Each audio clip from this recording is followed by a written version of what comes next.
All right, stream. What's up? What's up? What's up, everybody? Hey guys, before we start, I want everybody to get involved in this. Can we get the get back? All right, guys, on three. One, two, three. The The get get back. back, get The back, get the back. get The back, get the back. get back. Oh yeah! Wow, you guys, it's an We honor. all It's an honor to be here. And let me just tell you, I'm gonna introduce my co-host. He is the greatest Italian known to man, and he will be the Italian president one day soon. Introducing my not gonna be co-host, president. Daniel Vedona. Thank you, C'è thank la you. luna, mezza mare, mamma dere maritare. Thank you, thank you, And I'm thank you. proud Thank to be an Italian, yeah, where at least he knows he I has good know food. I do. I do. I do. I do. Did you I like do. my Jackson Dart impression, guys? Did Yeah, you it was like it? very good. Did you Very like good, my Jackson. Yo, what's up? What's up? What's up? Fucking Um, idiot. Okay. yo, go blue. Go big blue. Go big blue. What the fuck, bro? All right, let's fucking start the show. You can see, What's up, guys? you already tell where I stand. Listen, what's up, guys? It's the get back. We're here. We're tired. Okay, I woke up from a nap. You could tell by the hair. Lewis has had a long day, and Jess is still having a long day. So you got the boys right now. Got All the right, boys. you Let me got the tell you. boys right now. This might be the most unfiltered you've seen this podcast. No. I'm gonna be. Well, no, they be for the casuals. Then you see on film. Oh my. Oh yeah. Just be here for It, Tuesday or it, Thursday or Friday. sometimes Wednesday. Sometimes Wednesday. Sometimes This week Monday. This week Monday. Oh yeah. Hell yeah. Because the We'll Knicks are get there. playing. Yeah, we'll get there. We'll get there. Um, But yeah, let's talk about the Giants in absolute turmoil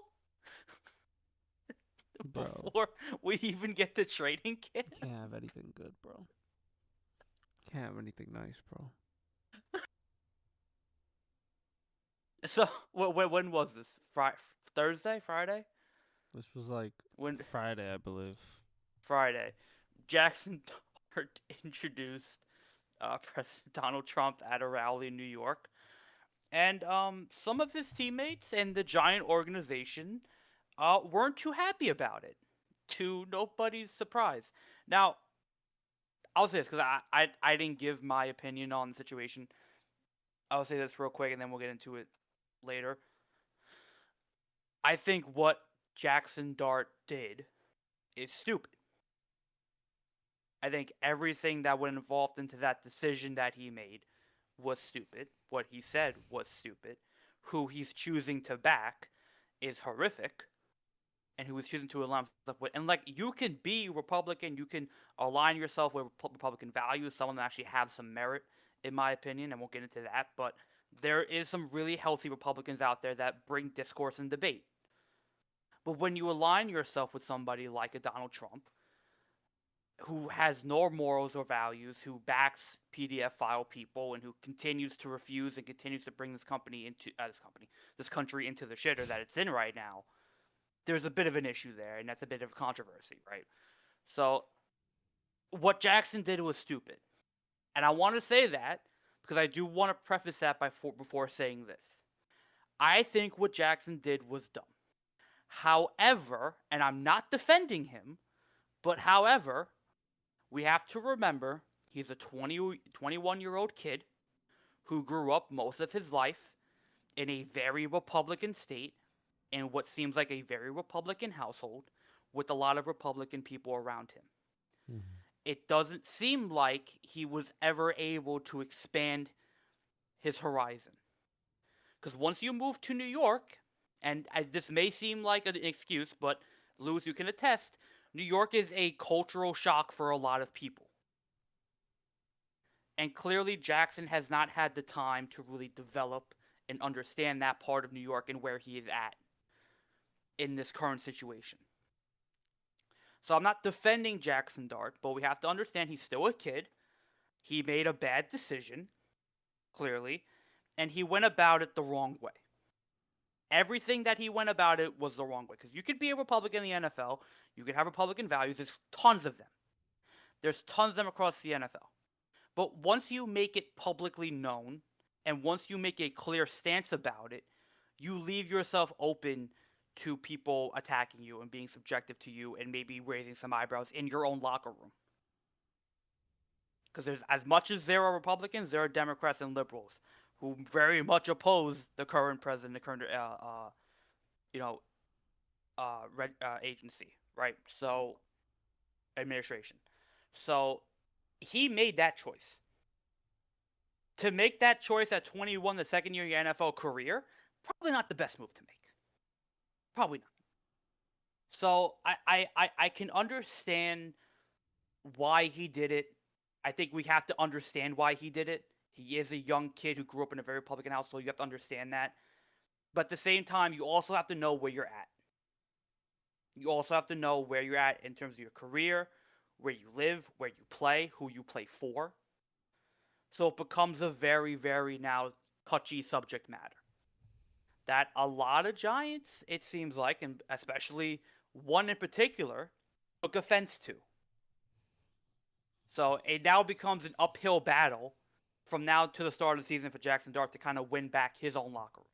Because the quarterback, as much as we hate to do it on people, is the focus of the team and is the focus of the locker room. And in some cases, runs the locker room. So now he has an uphill battle to try to, it seems like an uphill battle to try to win back his own locker room. So we'll see how it goes from there. But we'll get into the story now and why there's controversy around the Giants before we even get to training camp. So Lewis, go ahead. Yeah, I mean, so Abdul Carter, defensive end for the New York Giants, same draft class as Jackson Dart, took to Twitter and was like, "Is this AI? Like, what the fuck's going on here? Is this Jackson Dart up here? What the fuck's going on? Go Big Blue. What's going on here, man? Tell me this ain't it, man." He literally said, like, "I hope this is AI, man, because this ain't it." So, not even just in New York. I think a lot of people just see Trump as a fucking idiot and a protector of evil people, demonic people, and a demonic person himself because, let's face it, his name's in the files. You know which ones. And people don't fuck with him. People don't fuck with Trump like that, right? And then when you got the quarterback who, there's it's a funny video made about what stances your position should have, right? Your quarterback should be politically neutral. Anybody else, if you're a wide receiver, just care about themselves. Selfishness, right? If you're an offensive tackle, conservative. We need that. You know what I'm saying? Mm-hmm. Defensive end, one of them could be conservative, one of them got to be liberal. And we know where Abdul Carter stands. Okay? So maybe let's see where Brian Burns is. So I just think, like, yes, he is young, and it was dumb as fuck, I think, I don't think it's a reason why he did it.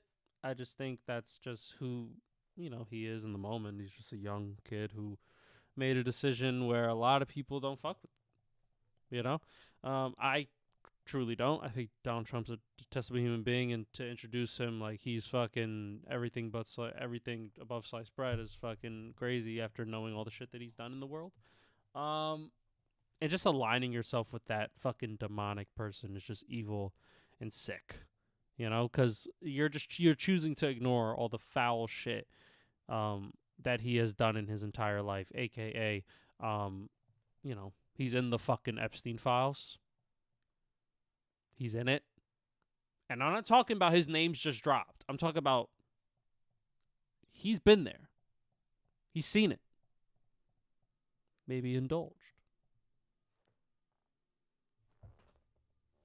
Like, how do you back that?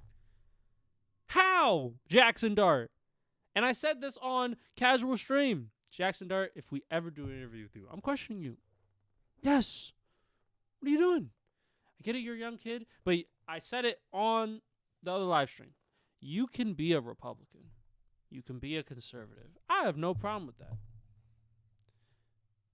But when you align yourself with such demonic evilness that is Donald Trump, he's literally a pedophile protector in office, doesn't care about law and order, doesn't give a fuck, a corrupt human being.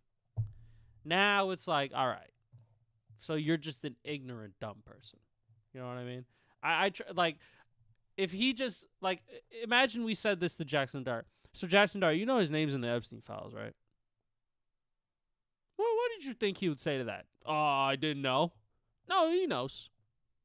You just don't care. You should know. Don't give a fuck. Because all of them are blind allegiancing to the guy who's Republican. DK, Republican. Even though back in 2016, Trump didn't even want to call himself a Republican. Ooh! Crazy. He doesn't even align himself with you fucking bozos. So Jackson Dart, you are also a bozo. Yeah, you're young and you're my quarterback, so I have to watch you, and you're very talented. But this was definitely an oversight. Whoever is advising you, if it's Cam Scattaboo, tell him to shut the fuck up. Get in the fucking room with actual adults who are good at keeping your PR good. Because your PR move right now is tough. It's very tough. So you're a fucking idiot, in my opinion. I think Trump's a detestable person. And if you align yourself with Trump, I also think you are detestable too, because you don't care about little girls getting sex trafficked. So, yeah. Sorry, Jackson. You're a fucking idiot. Yeah. No, I mean, everything you said is true. Everything you said, I agree with. We'll see.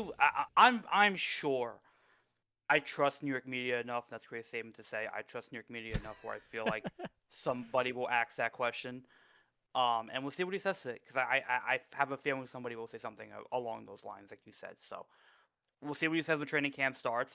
Clearly, the locker room says they're good, but we'll see how true that is. They said they're good. Abdul Carter said we spoke like men, and we hashed it out. So, look, man, we'll see. I don't know. But listen, it's not a great start to the Giants off season.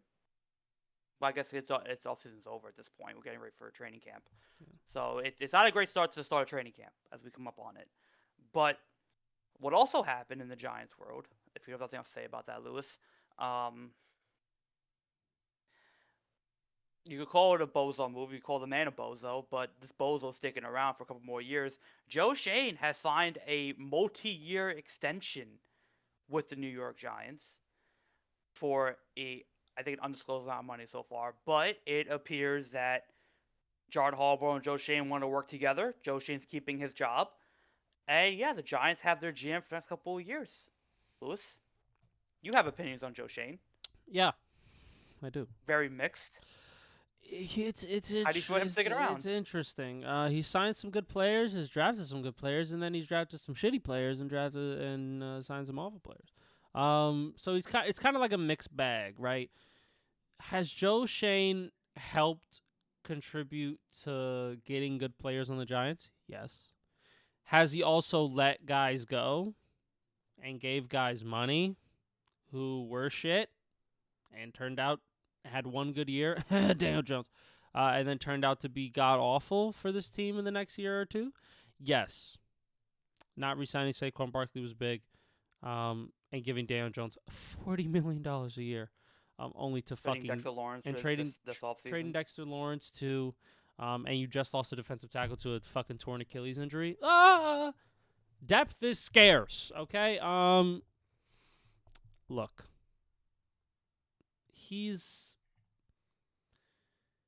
not the worst GM you can have, but you can upgrade, you know? I think right now, John Harbaugh definitely put in a good word for my boy and was like, listen, this guy's letting me do what I want. He's letting me take charge. You see what I'm doing. I can mentor him up. You know, he's good to me. He treats me good. You know, I just got in the room. I don't want you guys to fucking get rid of him so soon. Let me build this fucking chemistry, camaraderie, and we'll see what goes from there. You could terminate his contract at the end of the year or the end of next year if you don't like him. So that's probably what the Giants are going to do. If Joe Shane turns out to just be a fucking shitty and the roster construction is just awful. But I think he's done some good things with the Giants, some good draft picks has hit. And, you know, draft picks are tough because, you know, you can have some great players and it just not hit whatsoever. Right? So I'm not even too pressed on that, but I think it's interesting. It's weird. It's a mixed bag. I think sure keep him, and then you know John Harbaugh's here, so he's ultimately really doing a lot for the team. So in terms of roster construction, so keep him here. Keep somebody he's kind of familiar with, is working with right now. Just keep him. Morale's high. Man, who knows? Maybe he makes a little better GM decisions. So, yeah, that's what I gotta say about that right there. And I think Daniel has froze, so that's fun. So I will continue speaking, chat, because Daniel is frozen. He's just staring a hole into my soul right now. There it goes.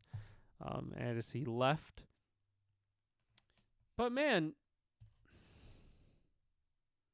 he probably should have been gone with Brian Daboll. But yeah, there's Daniel again. Joe Shane could have been gone with Brian Daboll, and I would have been perfectly okay with that. But I think also John Harbaugh definitely had big influence in him getting that contract extension. Right. Yeah. So that's what I think happened. I'll say this first of all. Spectrum did its classic move, its finisher, just dropping off completely for no reason at all. So shout out to Spectrum. Love you guys. Now for Joe Shane, I think this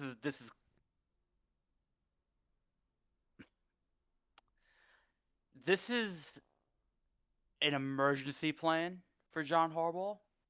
Of like, okay, if we have a bad year and a bad second year, I have my scapegoat now. He's getting fired before me. And so at least I have that. It's not a guy who I wanted, clearly. He's not my guy. We never worked together before.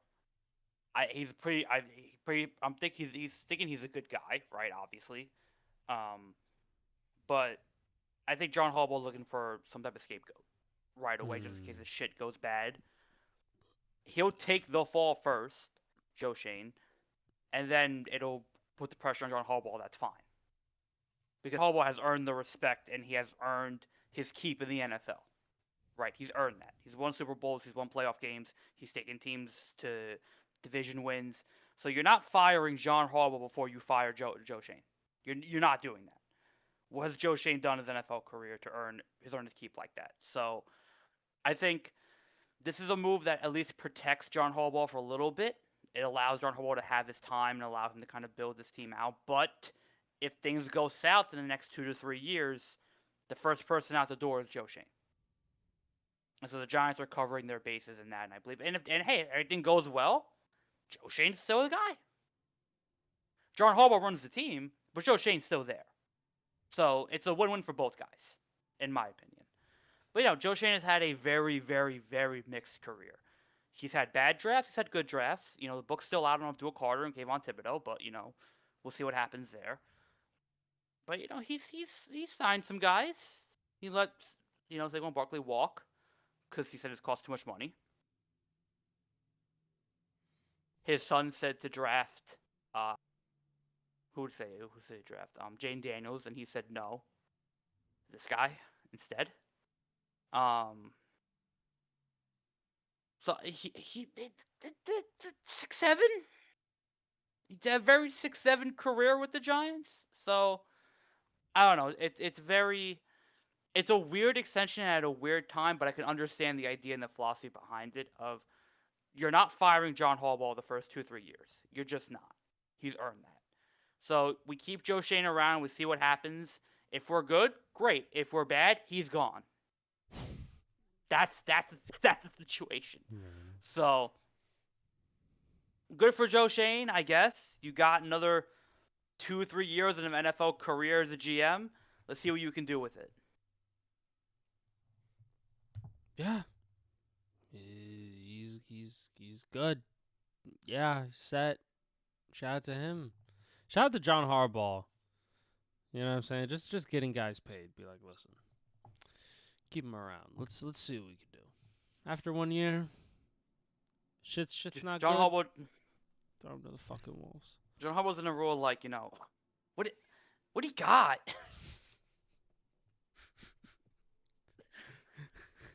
What do you got, Joe? What do you got?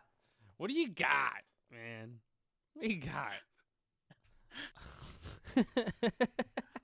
But you know who did get something? Matthew Stafford got a 1-year extension for $55 million. Listen, Sean McVay said, look, you could draft Ty Simpson. I'm not starting him. Not even close. I'm not aiding his development at all. Matt's sticking around for another 2 years at least. Mm-hmm. But yeah, look, I think I'll say this. I think, first of all, I think Matt Stafford is a great quarterback. He's top 5 in the league, just won MVP. Guy's at the top of his game. Clearly one of the best to ever do it, won a Super Bowl. Came close last year. He's never really spoken about retirement system. It's been kind of hinted at. Maybe he's at that point. But I think he doesn't want to go outside. I think he wants to win one more. I think he feels that with the Rams, they have a really good team.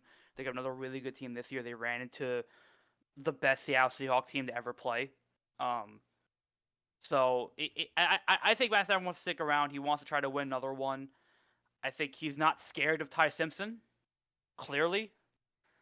I think the Rams still have confidence in Matt. I think Sean McVay still wants Matt around to try to win. Sean wants to win. So I think this is a clear move for that. They have the pieces there. They have the defense, have the receivers. It's a really, really good team. I think they're starting to see their window. And while it's closing, they still want to keep it open. And they still have a really good chance to win Super Bowl this year with the team that they have. So, and even to next year as well. A lot of their defensive players are young. They haven't paid them yet. A lot of their rookie receivers are young. That they don't have to pay them yet. So it's a very winnable team now. So I think him sticking around for the 2, maybe 3 years makes sense. Now I don't understand why you draft Ty Simpson at 13 if you're re-signing Matthew Stafford for another 2 years. That doesn't make sense. But shout out to Matt Stafford. I think it's deserved. I think it's fair. I think it's awesome. He sticks around. But yeah, the Ty Simpson move now makes little to no sense. You could have drafted another defensive player, an offensive lineman, a receiver. You could have got a leader. And we draft Ty Simpson with 13. So, I don't know. To me, it's a little... That makes no sense now. That move makes no sense. But I think Matthew Stafford, $55 million, great money, great for him. He'll continue to do what he does best. And yeah, shout out to the Rams. Shout out to Matt Stafford. I'm Les Snead. I'm Les Snead. I'm Les Snead. I'm fucking stupid. Lewis, is he big brain Les Snead? I'm big brain Les Snead. We're going to draft a successor, but then fucking give him a fucking contract extension. We're going to draft a successor. You know what this gives me? And I think I said this in the group chat. Ty Simpson, you better be ready after those 2 years. You better be ready. You better be ready to fucking get going after those 2 years. If Matthew's gone after these 2 years, you got to be ready. That's your time. You get 2 years to fucking ride the pine and develop as much as you can and soak in as much talent as you can for Matthew Stafford. Okay? You get to fucking bench warm for 2 years and develop your game and become a good quarterback. Do it. If you suck, You ain't getting fucking re-signed for shit. Let me tell you. And it sucks because, if you're going to extend Matthew, you truly feel like he's in it for the longer term, right? In it for after this year. And that kind of just puts it into more validity of how I feel about the Ty Simpson draft pick. I didn't like it at the time. I still don't like it now. You could have gotten a Reuben Bain. You could have gotten a guard, a great offensive lineman. You could have gotten a wide receiver, Mekhi Lemon. You could have gotten a lot of guys who could have helped you. Now, Ty Simpson literally does nothing but take up a bench spot. He just doesn't do anything. And if you know you're going to give Matthew all this money, now you're paying another guy however much money it was for the 13th overall pick. That's a hefty chunk of change right there for a backup. You're paying your backup $8 million. Maybe more. Maybe more. That's crazy. That's insane, man. So, I still don't like the draft pick. I didn't like it. And this contract extension just gives me more fuel to my fire of why I fucking hate Ty Simpson to the Rams. It's just an awful move. You could have got a leader. You could have got better. You could have got a better player. Ty Simpson, if you are not a good player after these 2 years and you show no fucking promise, you're going to the CFL, buddy. Welcome to the Canadian Football League. Your ass is cooked and Les Snead's out the fucking door because you're not getting rid of Sean McVay. Fact. You're not. So, Les Snead, big brain, trying to help out your friend. Well, trying to help out one of your college friends, draft his son. Ha ha ha. Ready? Real fucking fun. What's it all about, Lewis? Relationships. It's who you know, not what are you good for. It's who you know. And Ty Simpson got lucky. He knew GM of the Rams. Yeah. We have a first-round quarterback. I bet you Sean McVay's in that room as he slides Matthew that contract. Underneath the contract, on the very, very last page, it says, Ty Simpson is a fucking bitch. Don't worry about him. Like, I guarantee you, like, he doesn't give a fuck about Ty Simpson. He definitely didn't want that draft pick. He definitely wanted Mekhi Lemon. He definitely wanted Reuben Bain. Definitely wanted the great guard that just went a pick after to fucking Baltimore. He could have had all those guys. But no. You had to get Ty Simpson at 13. You had to. Is this Will Snead, making up for it? Saying, here, Sean, I'll sign Matthew. We'll sign Matthew for one more year. Don't worry about it. We'll sign Matthew as like a courtesy. You know what it's like? And this is gonna be a funny comparison. It's like when your parents like beat you, and then like 10 minutes after they bring you like a plate of like your favorite dessert. You know what I'm saying? It's like you still beat me though. You know what I'm saying? Like what? Like, I still feel, you know what I'm saying? I still got the marks from when you slapped me across my face. So many directions. You know what I'm saying? So many directions. Like, I still got the slap mark. I still got the belt to ass mark. And you trying to come in here on some, oh, here's marshmallows and chocolate. Like, fuck no. I'm still fuck you. You know what I'm saying?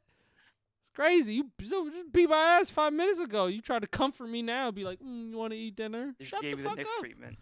They just gave you the Knicks treatment. Yeah, just gave me belt to ass, bro. You fucking coming in here and be like, don't worry, we got hot chocolate. I got you. Like, what the? No, I don't want no fucking hot chocolate, bro. Should never drafted him in the fucking first place, man. You could have got a better player. You could have had a better team. Ty Simpson does nothing for you right now. Right now. Nothing. And he may do nothing for you in the future. He may be ass. Like Omega ass. He might not work. Ooh, you just wasted a 13th overall pick on a fucking guy who's not going to work. I'm big brain Les Snead. I'm big brain. I know. Oh, look. I'm playing for you. Look at how Jordan Love panned out. That was after 4 fucking years of sitting on the fucking bench. You gonna do that with Ty Simpson? You're going to extend him after 1 year of decent ball Awful. I'll say this. I'll say this. Can it be as bad as Trey Lance? Because that's the worst. No. That's the worst first-round draft pick in the past 15 years. No. Going third overall to the 49ers for no reason. No, Trading no, up no, for no. Trey Lance. I think Ty Simpson's better than Trey Lance. What a terrible draft pick that was. That was pretty bad. Third overall. But yeah, no, Not I think John Lynch's brightest moment. I'll tell you that. Not Kyle's brightest moment either. What a fucking dull fucking light bulb he that wasn't was. big brain there. He Hell wasn't no. big brain. He was real fucking low IQ brain. My goodness. Low IQ brain. But no, I think the Rams are gonna still be a great team. It just doesn't make sense. The draft pick doesn't make sense if you were gonna always extend Matthew Stafford for another year, possibly 3. So. But yeah, we'll see what the Rams look like when we get to their division review and our predictions for them, and they may be one of our second teams this year. Who knows? Thinking about it. Hey, listen, I've been thinking about my second team. I think I'm final on it. I'm juggling. One of the teams we're going to talk about today, one of the teams I'm talking about today is going to be an option for me. Oh, yeah? We'll get to them. Yeah. Ooh. Well, let's fucking get into it. Let's start it. What fucking division are we doing today? You see it in the title. It's the NFC North. One of the best divisions in football just based off of the top talented teams that they have. All 4 teams have a valid reason to be in playoff contention. All 4 of them. You have the Bears, the Packers, the Vikings, and the Detroit Lions. Now, we're going to go over the 2025 for these teams, and then we're going to discuss what they did in the offseason and how we think they're going to fare this next upcoming year. And do we want to start from the bottom up, Daniel? Or do we want to start from the bottom up? I think a cool thing to say as well, every team in this division finished above 500. Either 9 or 8 or better. Yeah. So that's how good this division was last year. But let's start with the tied for last place team at 9 and 8. Let's start with the Detroit Lions. They had a weird year. They came in with a lot of expectations. They got their backs blown out in the playoff game in 2024. I forgot who they played. But they got destroyed in that playoff game. They played the Commanders. They played the Commanders. They got destroyed. Mm-hmm. So it wasn't Dan Campbell's. They came back. They figured they'd be better. They still had David Montgomery. Still had Jahmyr Gibbs. They still had their elite offense. They were getting Aiden Hutchinson back. So there was a lot of expectation on the line that they were going to be better, and they weren't. They lost Aaron Glenn. They lost Ben Johnson, other OC in their DC, and clearly there must have been something wrong in the room. I mean, they just did not have a great offensive year and defensive year. Defensively, they were inconsistent. Offensively, Jahmyr Gibbs didn't have his best year. Jared Goff didn't have his best year. David Montgomery was okay. And just overall, it wasn't as productive as it should have been. And injuries hurt them as well. And Jameson Williams was hurt. And Amon St. Brown was hurt at one point. Their depth wasn't as good as we thought it was. And, Jared Goff, again, he's a good, not great quarterback. When he's great, he's top 5. When he's good, he's mid. And he wasn't great. So, I think obviously losing Aaron Glenn and Ben Johnson hurt more than we thought. Clearly, they were trying to reestablish their identity and reestablish what they wanted to be, and that just did not translate. And guys who weren't really were prepared as they should have been for games, I feel like. And that goes on Dan Campbell. And Dan Campbell as a coach, is the book still out?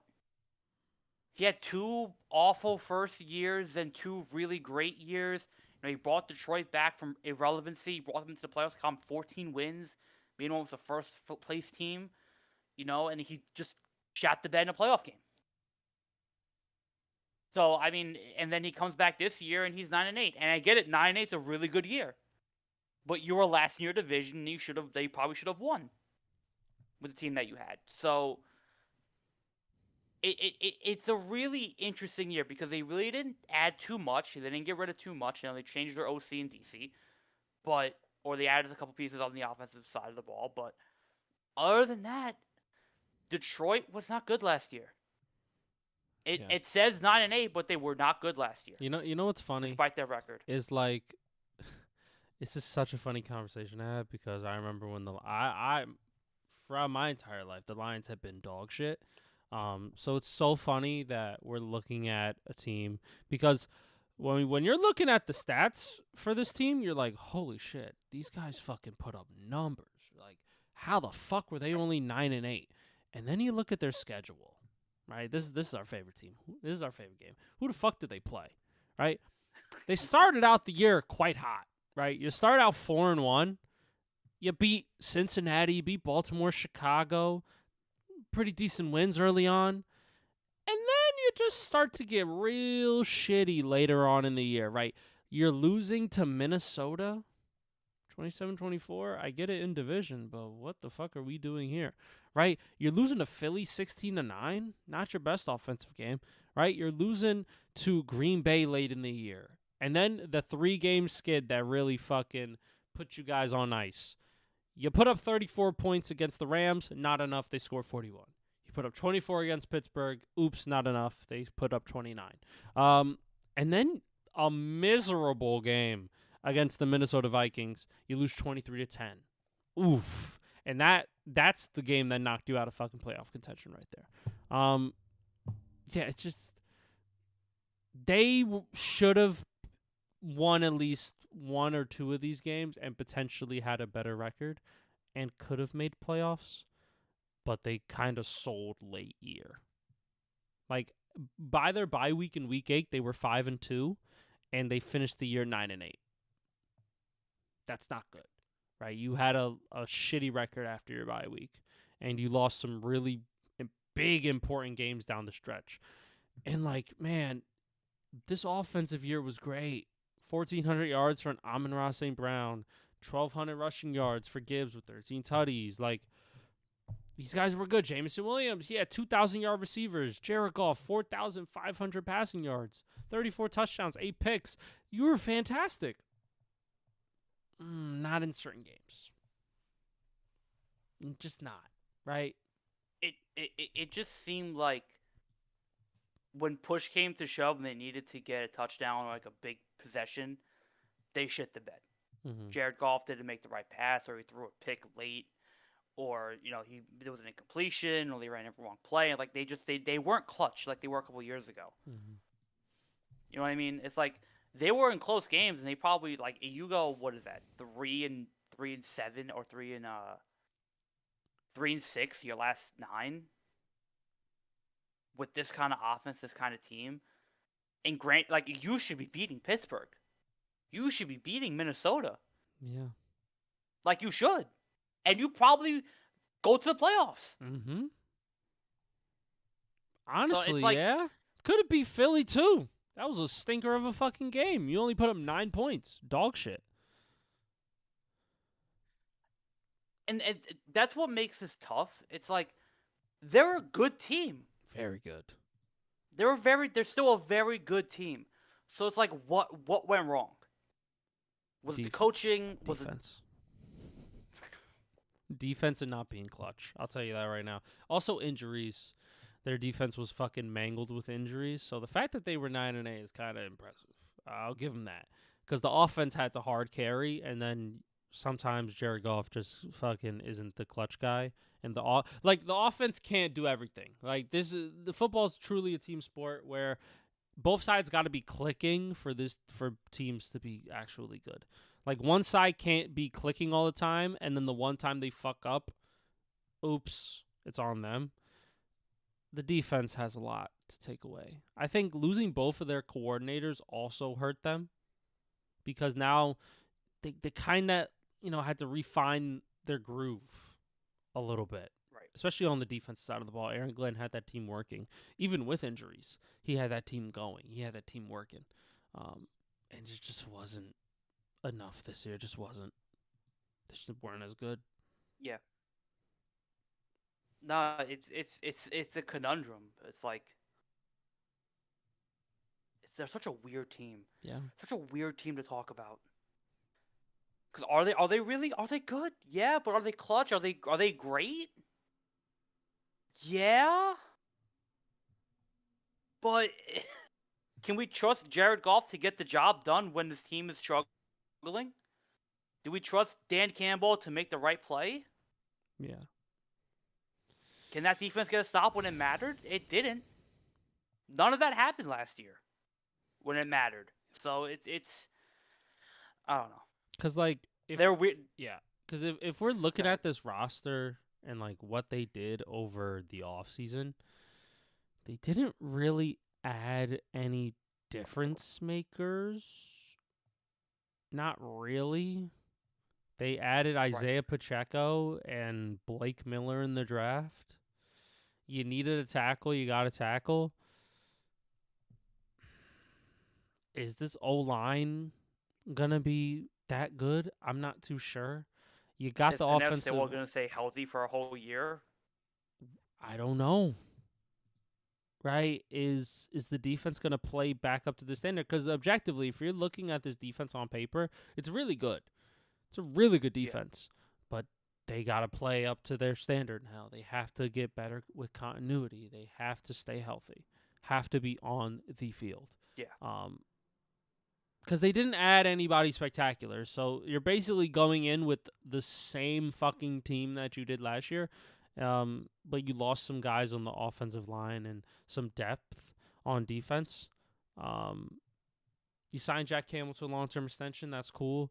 You're looking to start signing guys to extensions, so you had to get rid of some pieces. But I think that Detroit still got it, man. They do, but this division's tough. So if we had to, just go over their schedule that we're going to look at here, and how many wins do we think that they could get? Looking at 2026 here. Last year they went 9-8, and down the stretch they fucking shat the bed. They went 3-6. I think in their last 10 games, but the 10th game being a fucking gimme because the Bears didn't start anybody because they were already in the playoffs. Let's look at their schedule together, and let's see what we can decide on. So you got the division, which we will not be counting. That's 3-3 already off the rip, so we're not going to be counting any of those games. And then you got New Orleans to start the year. That's a win. We can give you that. Buffalo. That's a win. At Buffalo, that's Buffalo tough. on a short week is tough. That's tough. Buffalo on a short week. I'm gonna say that's a loss because I respect Buffalo. And it's a tough game. They play the Jets. Win. That's a win. Play Carolina. Win. That's a win. Play Arizona. That's a win. Now, hang on. That depending on Carolina, if Carolina's coming off a loss, then Carolina's winning. Ah, okay, fair enough. So this is a very 6-7 of a fucking. No, I agree. I think they'll beat Carolina. So, in we're giving them 5-1 in their first 5 weeks. No, 4-1. Excuse me. We're giving them 4-1, potentially 3-2, right? Depending on the matchup, but 4-1 in your first 5 weeks, and then you got the bye week, and then you got Miami on the schedule. You got Atlanta. You got Tennessee. Like that's already 7 wins. I feel like. That we found. And then you want to add in the 3 that we didn't just count. That's already 10 wins. Right. And then, you play New England, you play Tampa. I think you could beat Tampa. You're just better than Tampa. I think you could beat New York down the stretch. You got a great offense. You got a good team. Late down the stretch, you could be clicking. Who knows? And the New York Giants might be shit. We don't know. They could just fucking collapse. We don't know. So I think if we're looking at the schedule, I think 11 wins isn't anything to be like, oh, that's crazy. I think 11 wins is fair. It's fair, but in that same breath, they could also have 9. And then they're right back where they were because it is the same team. Mm-hmm. So they could also have 9 wins, and it won't. I don't think 9 wins is enough to win that division or get into the playoffs. The NFC and how stacked the NFC is. You know what I mean? So it's like, if they do get to 11, I think they'll be in contention. Mm-hmm. But they have to get to 11. Like they have to. Like the number has to be 10. You have to get 10 wins in this division just to be in the conversation for a playoff berth. That's if the other teams are bad. That is And true. with Detroit, do I trust that? I don't know if I do. I don't know right now if I say that I do. The very weird team. The vibe around it, I'm not getting the same vibe that somebody else may get. Yeah. Jess may have a different vibe, but you may have a different vibe. I'm not vibing with Detroit. I'm really not. And I could be wrong. But there's something off about this team right now that I don't like it.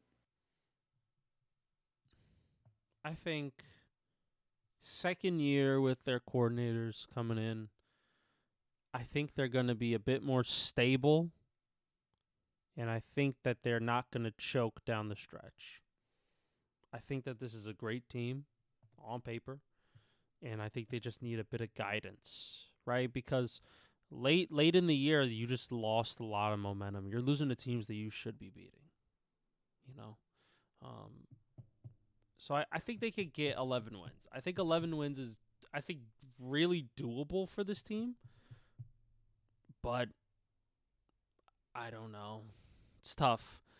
If I had to say, I'd go 11. I think 11 is fair as, like, that is your, like, ceiling pretty much. If you get 12 wins, holy shit. Like, this is a phenomenal year. You know what I mean? But if you get 11, yeah, kind of expected. You know what I mean? Right. But let me tell you what I did not expect. Okay, I did not expect the fucking Minnesota Vikings to end this season 10-7. Who the fuck had that in their bingo card after the fucking miserable fucking time they were having throughout the entire season? Like, can we just talk about this Minnesota Viking team? Miraculous. Because they were horrific. They were horrific.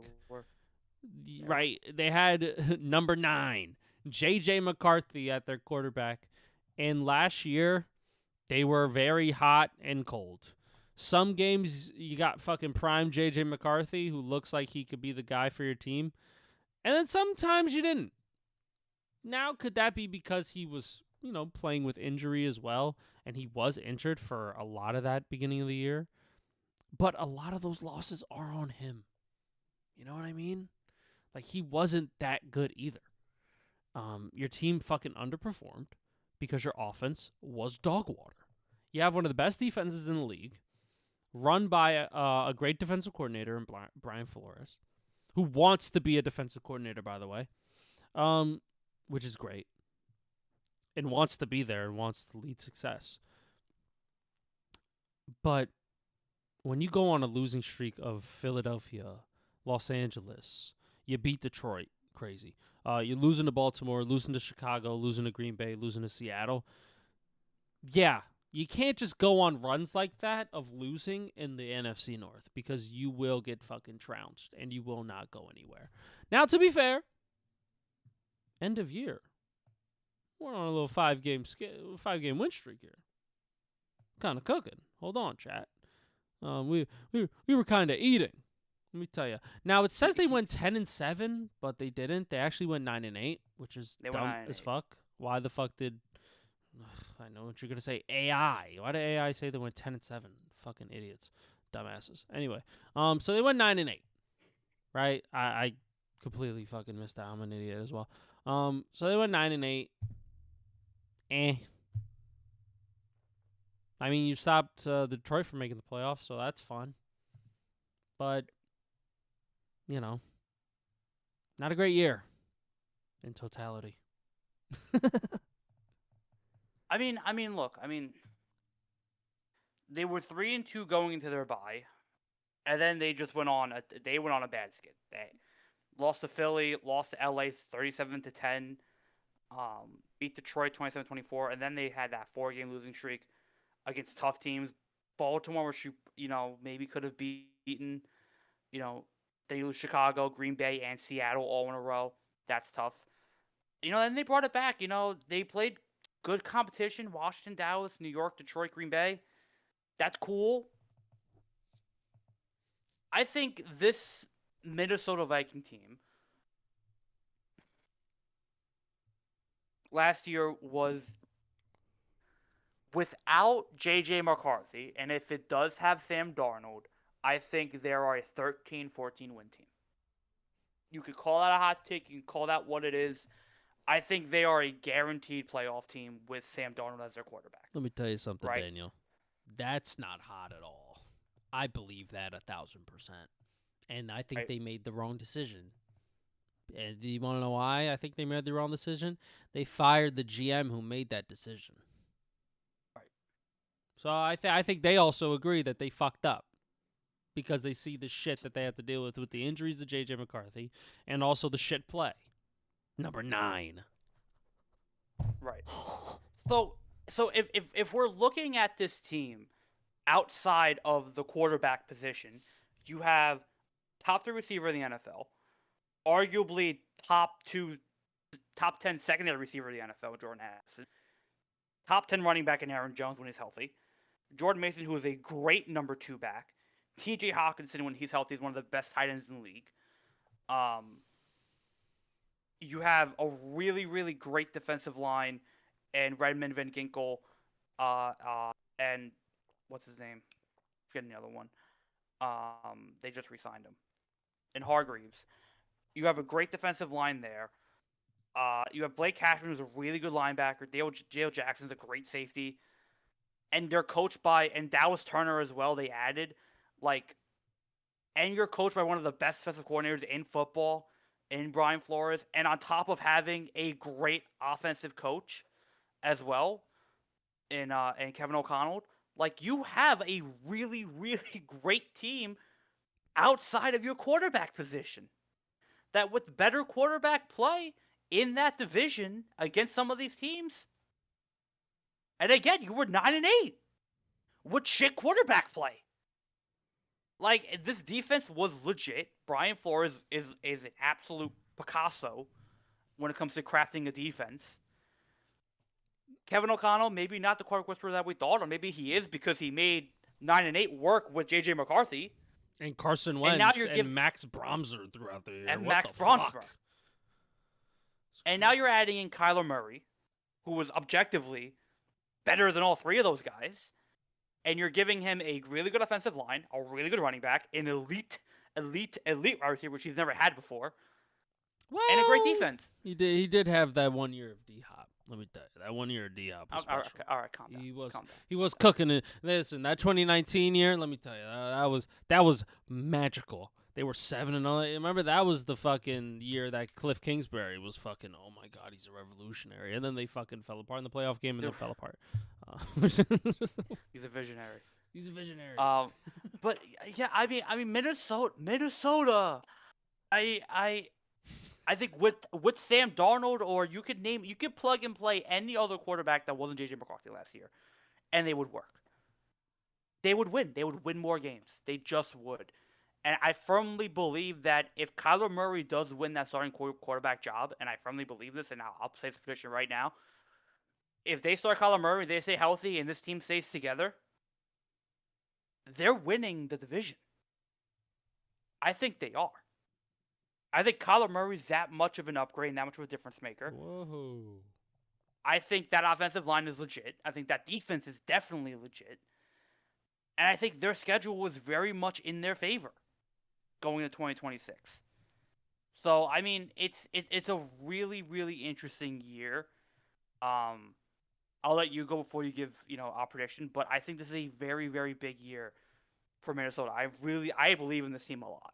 Yeah. They're one of the teams I'm considering to be my second team. They're one of them. I'm not afraid to say that they're one of them. I'm thinking a few others, but this is one of them. But I'm really high on Minnesota this year. I really am.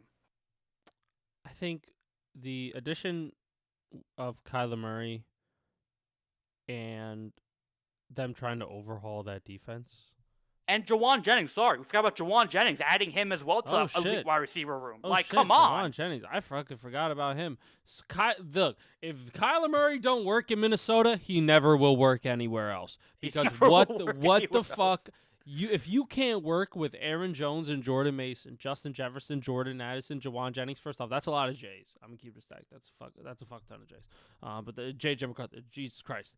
I mean, how many J names do we need? Josh Oliver. Oh my gosh, like it doesn't fucking stop. Joshua Metellus. Oh my god, never stops. But if Kyler Murray doesn't work with this, and Kevin O'Connell can't tap in to the fucking talent, you didn't see what I did there. I fucking tapped my fucking my fucking camera. If he can't tap into the fucking talent of hey, Kyler, are you there? Challenge. Hey, are you there, Kyler? You good? If he can't tap in to that talent, Kyler Murray will never be anything anywhere else because this team on paper is fan-fucking-tastic. They're such a good team.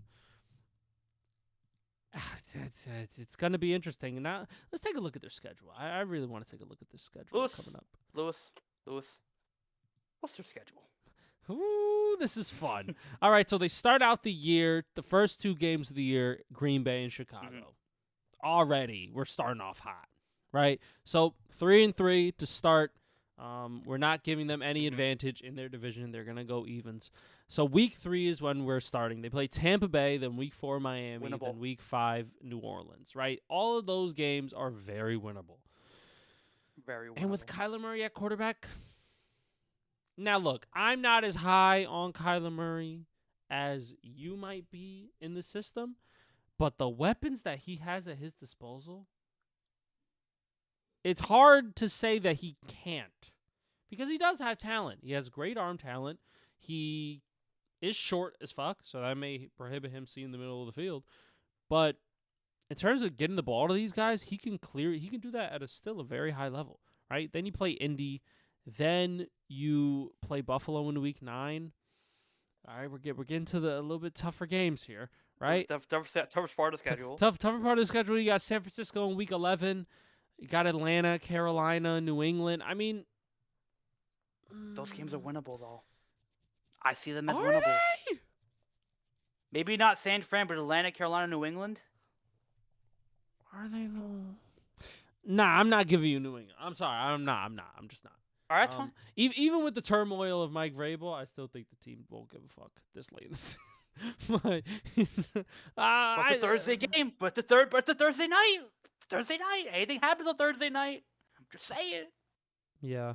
Anything can happen on Thursday night. If I had to be generous for this Vikings team, I'd say if they get 10 wins, it's a miracle. No, that's crazy. I wouldn't call it a miracle. I think you're stretching with a miracle. I say if they get 10 wins, I think it's a miracle because I could see them losing an offensive battle to Tampa. You know what? Yeah, I could see them going 0-3 to start the year. Am I bugging? I could see them going 0-3 to start the year. Tampa plays good start of the year. Remember, the first 6 weeks of Tampa Bay, you got to watch out. Super Bowl contender. And then they fall off the cliff. But they don't fall off the cliff in the first 6 games. They're really good. Let me tell you. Baker's an MVP player the first 6 weeks of the season. Oh, yeah, 100%. So I can see them going 0-3. You play Green Bay and Chicago back-to-back. That's tough.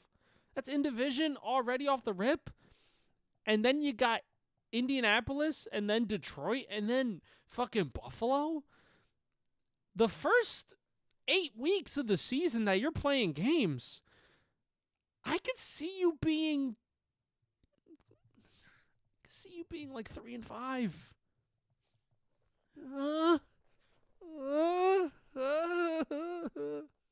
I don't know. I think 10 wins. I think is like very for me at least. I think I'm being like super generous. I have them at 12. Ooh, that's spicy. Oh, so you're thinking they steal like a couple of these games that they're not like traditionally supposed to win. I think they beat Tampa. Mm. I think they're better than Tampa. I do. I think Tampa against a good defensive team will struggle. I believe that. I think they beat Tampa. I could see them losing to either San Fran or New England, but I think they win one of those two games. I do. I think especially at New England, I think that could be a winnable game, or even home against San Fran on Sunday Football. I could see that being a very winnable game there. And then down the stretch, it lightens up Washington, New York, Chicago. Let me tell you. I think Jets gonna steal one. No, they're doing that against the Chiefs. They're doing that against the Chiefs. We've established this. They're doing that against the Chiefs. Fair. That was funny. Jets gonna steal it. Let me tell you.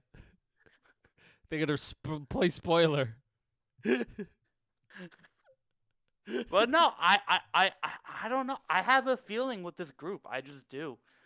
I think they'll figure it out. I think they were good with a shit team last year, and they found a way to get to 9-8. I think this schedule and how it plays out is very favorable to them. They don't travel too far. They don't really go anywhere too crazy. They're not going anywhere outside of the country. So I mean, yeah, I don't mind it. I don't think 12 wins is that crazy. I don't. I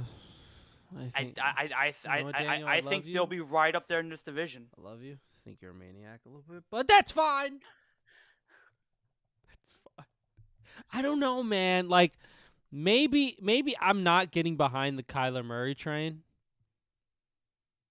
I'm just not. Maybe that's what's blocking me from potentially giving them more wins is quarterback. Okay. Let me be clear. To quote Barack Obama. Let me be clear. I don't think Kyler Murray is going to finish like as a top 10 quarterback. I think he'll be in between that like 18 to 11 range that we like to have. I think he'll be around there. But I think with this defense and because of the weapons and because of how okay he'll be, like if he's above 16, if he plays between 11 and 16, they'll get 13 wins. Or 12. I'm sorry, 12. They'll get 12. If depending on where Kyler Murray the win total keeps where going Kyler up. Murray ranks is how many wins they'll have. If Kyler Murray's ranked 11, they'll have 11 wins. Yeah. So guys, Kyler Murray's just gonna be okay, and they're gonna get 15 wins, guys. So hold on, hear me out. They're gonna get 15 wins. I think Kyler Murray will be mid at best. But I think a mid at best Kyler Murray with that defense and that offensive scheme and how they would pull it off, I think will be enough to get them enough wins to at least be a playoff team. 12 wins division might be crazy, but I think they'll be a playoff team. I think they'll be there. I don't think they'll shit the bed they did last year. I think they'll find a way to win a lot of games, and they'll look really good. But I don't think Kyler Murray will be in the top 10, but he'll be around that like 11 to 18 range. If he's above Brock Purdy, they're a playoff team. He's got to play better than Brock Purdy, in my opinion. But let me tell you though, haven't seen a good Kyler Murray in a long time. What does he have to? I do believe the argument that Arizona did not help him because they did not. What? You don't like James Conner and Marvin Harrison Jr. You don't like Michael Wilson. You don't like Trey McBride? You don't like that? Trey McBride is the only saving grace that Arizona has seen in the past 20 years. It's him and Larry. Him and Larry Fitzgerald. It's him and Larry. And that 1 year, J.J. Watt, for some reason. You forget, J.J. Watt was a Cardinal for 1 year. And that for some reason. Hopkins year, where it was just magic, and they were fucking on a ride, and then they got destroyed by the Rams. Oh God. See. If Jess was here, she'd be calling on my bullshit. If Jess was here, she'd be like, This fucking white boy. Fucking, what's he talking about? Daniel, what are you talking about? Are you stupid? You know what? I'd love to see a good redemption story. So if Kyler Murray turns out to be really good, or turns out to be an above average, above mid quarterback, above the 15 threshold, I'll be like, you know what? Fair enough. Good for him. He got turned his career around. He's not going to be a backup anymore. I just don't know if he could stay on the field, man. He just hasn't been healthy recently either.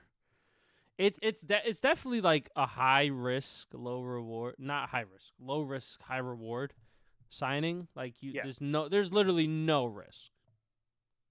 No risk at all. If he's better than JJ this McCarthy, is going off the it's assumption great. that Carolina.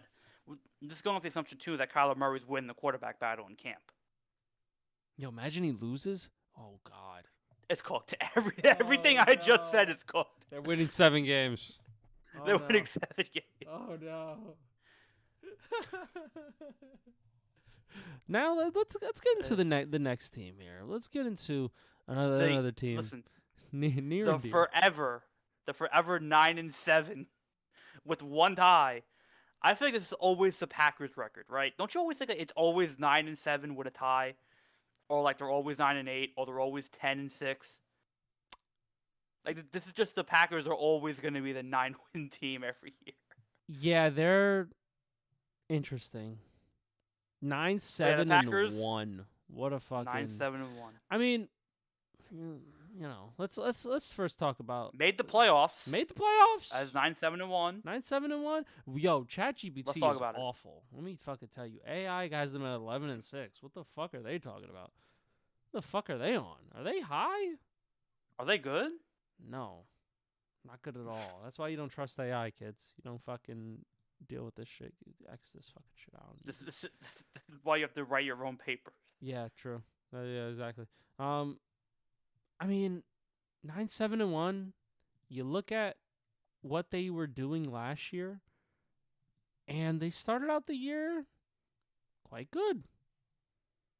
I mean, 9-3 going into week 15. That's awesome. They were one of the best teams in the league. Jordan Love cooking. He's having a great year. Some inconsistent ball, right? You're losing to Carolina 16-13, and then you're losing to the Eagles in that 10-7 game, which was awful. Terrible, awful. But then, you know, you're beating teams that you should beat. You're beating teams in the division. You beat Detroit twice that year. That's awesome, right? You lost to Cleveland early on, but then you just kind of steady the road, right? You just picking up wins. And granted, you didn't beat world beater of teams, but you know, you beat Chicago once, you beat Detroit twice. You beat who you were supposed to, really. Right? And 9-3 ain't nothing to fucking slouch at, right? And then Jordan Love got hurt the last couple of games in week 16. In week 17, you have Malik Willis playing. And they lose to Denver late in the year, week 15, and then they just go on a little 4-game skid. So they're kind of, their record looks worse than what they actually were. Because if Jordan Love's healthy, they're probably a double-digit win team. And they were riddled with injuries last year. Yep. Like bad. Mm-hmm. Like bad injuries, too. Mm-hmm. Like a bunch of receivers just wouldn't stay healthy. I believe Micah Parsons at one point hurt his shit, and so he wasn't really too much of a factor late year. And the defense for the Packers is like an okay. I mean, Josh Jacobs didn't really have that good of a year. Only 900 something yards rushing, 13 touchdowns though. But I mean, who Jordan Love got to fucking throw the ball to? Let's keep it. I know Romeo Doubs is good, but what the fuck? Like Tucker Kraft also got hurt too. So you kind of lost a lot of your guys. Yeah, that hurt a lot because he was genuinely on pace to be the best tight end that year, and he just got hurt. I mean, you got Christian Watson, Jaden Reed, Matthew Golden.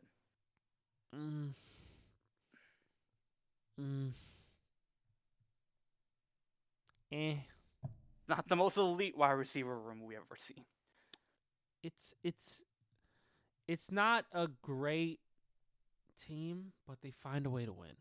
Legacy. Right. They just consistently find a way to win. You know what I mean? And you know what's his name? Matt LaFleur. Matt LaFleur, Yeah, Milo Floor, yeah. great coach, phenomenal coach. He was Great coach, hasn't won anything. hasn't won shit. Okay. And then that's also on roster construction too, because he's had good teams, really good teams. He's had Devontae Adams and Aaron Rodgers, and still couldn't win shit. Oh, crazy. So, looking at that year, I think that their year was better than their records shows. And you didn't really do much in free agency. You're kind of going with the same fucking team. You're kind of just running it back. No Romeo Dobbs. I'm sorry. I'm assuming that Sky Moore is not going to be the difference maker. Is that what you're saying? That Sky Moore is not going to be a difference maker in that wide receiver room? Really? No. No, I don't believe that. No, I don't. I mean, the defense is all right. You got Micah Parsons. He's a game wrecker.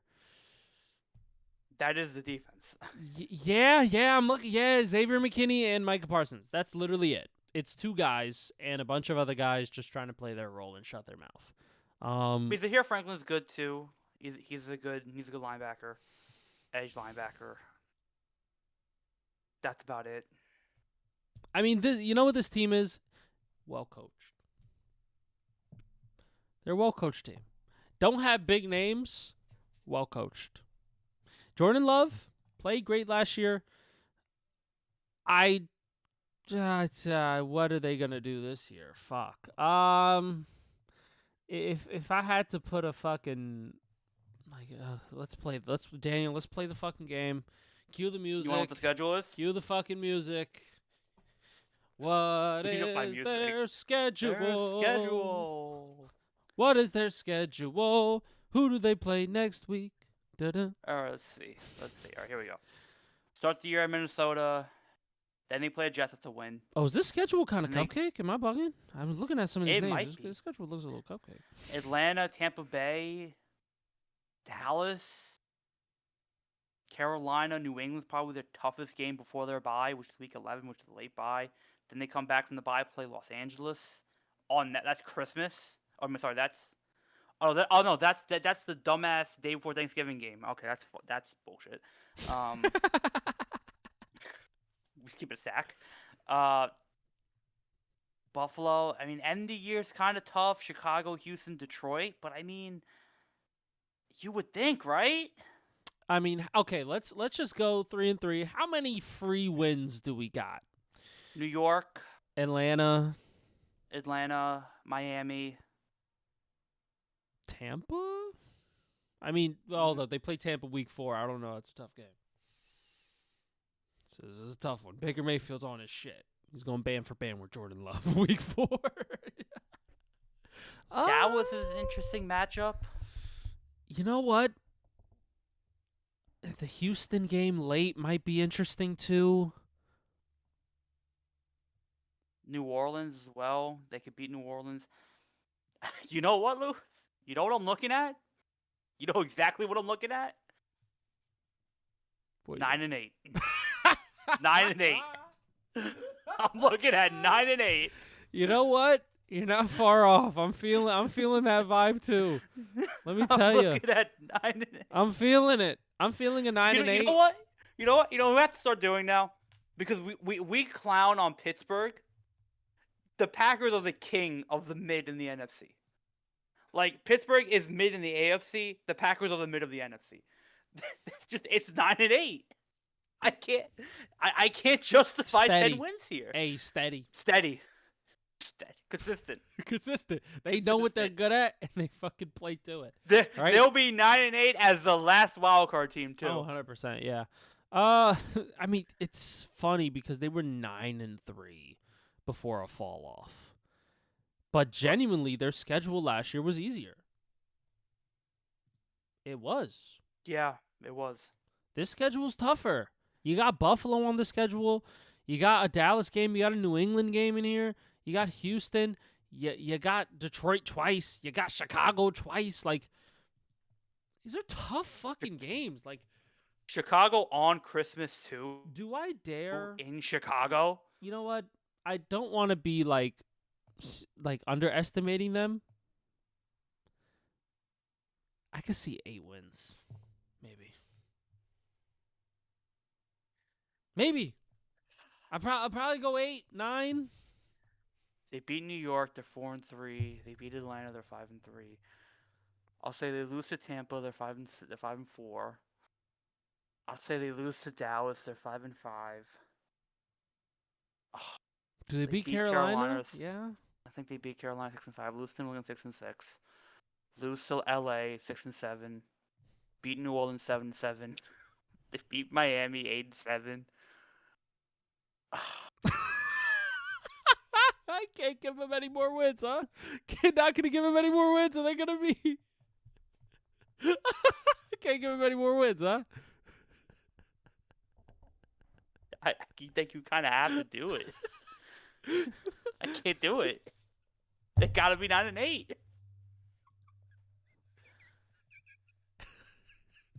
Yeah.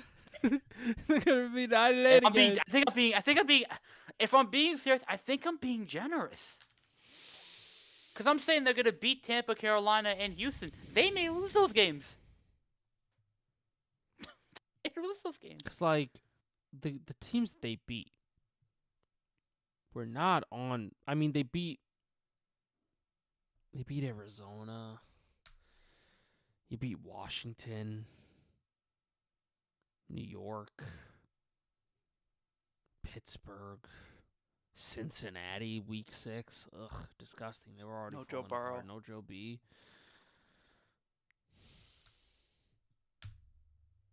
They have a lot of weird international games too. Or like not international, but like their schedule moves. Yo, they're around going a 8-9, bro. I'm convinced. They're going 8-9. lot. Packers are going 8-9. They got 2 Thursday games, 2 Wednesday game, a Wednesday game, a Friday game, 1 Monday game. Yeah, yeah. 8-9 it is. I mean, even if if they're all healthy, I really don't see them being better than half of these teams. They're just mid. Yeah, but you know what the Packers do?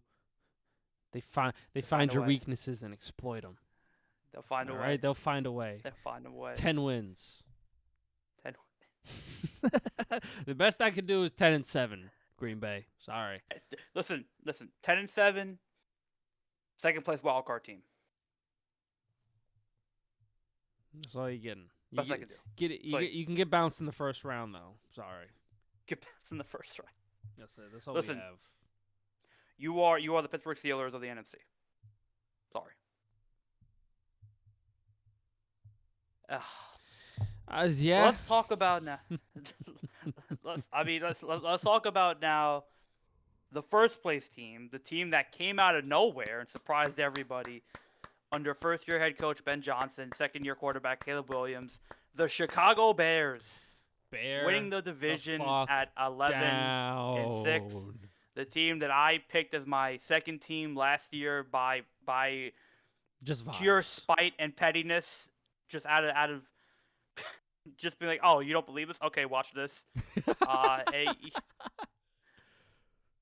That's true. Yeah. Bear Down had a great playoff run as well. Caleb Williams, the Iceman, as they call him, I guess. I can only speak from what I've heard. Yeah, I mean, look, Chicago was fun last year. They were a fun team to watch. They were a fun team to kind of root for. Played a lot of close games. Won a lot of close games. So it could have won a complete, but you had great play from Caleb Williams, especially down the stretch. You know, he was clutch when he needed him to be. That defense was kind of wishy-washy, but that offense was humming. That offense was definitely humming. The two-headed monster of DeAndre Swift and Kyle Monangai was really cool to see. That O-line was amazing and held up. Colston Loveland was also very, very good. Yeah, it was a really Ruma Doomsday had a couple great moments. Montez Sweat was good defensively. Like this was a really good team. It's a really, really good team that kind of had a lot of no-name guys when it first started, and then they just became household names. I mean, this was a really, really great group. The question is, can they do it again? Right? Can you repeat what you did last year? Can you kind of find a way to win this division again? It's a tough division, much tougher than last year, I believe that. And again, you played a lot of close games, especially down the stretch, that it could have easily went the other way. It was impressive, but you played with fire. And Ben Johnson he definitely proved himself as a coach. But second-year head coach, maybe your tendencies get exposed. Maybe teams prepare for you better. Second year is always tougher than the first year. It begs and Caleb Williams is going to be a third-year quarterback, and he had a really okay rookie season, great second year. Can he do it again? Can he be consistent? Can he continue to lead this team? I think their strength is their run game. I think if this O-line stays healthy, I think if this run game continues to be as elite as it was last year, this offense is still really good. I think they could make it close. Their schedule is going to be the question. But I still think this is I did not see Chicago. They didn't really sign anybody crazy. They didn't really need to. Defensively, they could have gotten maybe a little bit better, but I think another full year under Ben Johnson and the coordinators and another growth year for Caleb Williams, I think it could be the same year it was last year. I think they still are a really good team. But it's going to come down to schedule and if they can stay healthy because they played a lot of close games last year. They have to kind of clean that up because you can't win. You're not going to win a Super Bowl like that. You have to try to maintain a level of, I guess, dominance is the word, and skill. And if they can't do that, some of those wins become losses, and all of a sudden you're looking at 8-9. Yeah. 11-6 is cool, but then you're 8-9, and you're like, what happened? So I think it's a very, very interesting scale that they're on. So we'll see what Chicago looks like. It's going to be a very fun season again. I really like this team as well. I think Ben Johnson's a great coach. Caleb Williams is a good quarterback. But can they kind of clean up their defensive mistakes and be a little bit better in that area, and cut out some of the closer games and see what they can do there? But shout out to Chicago. They were really good last year and had a really fun year. Yeah. I think looking at this team, you got Roma Dunze, you got Luther Burden, you trade away DJ Moore, you got Khalif Raymond. Yuck. You're gonna need some guys to step up to be that wide receiver 3 for you. Offensive line's pretty good, right? Not really worried. You signed Devin Bush. You got Kobe Bryant in free agency. Dylan Thieneman on defense. So they really started to bunker down on that defensive front, and they're just continuing to keep the consistency within that locker room of great defensive play and great defensive guys.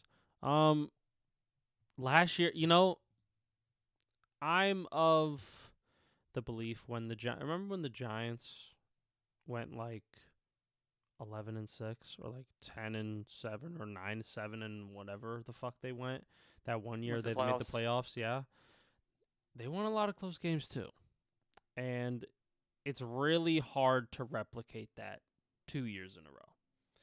You're either going to lose more or you're going to win more.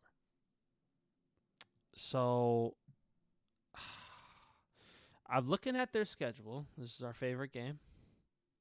What's their schedule? What's their schedule? The Chicago Bears 2026 schedule. I'm looking at, free games that we can just sit down and be like, you know what, they're better than that team. They're gonna win. I have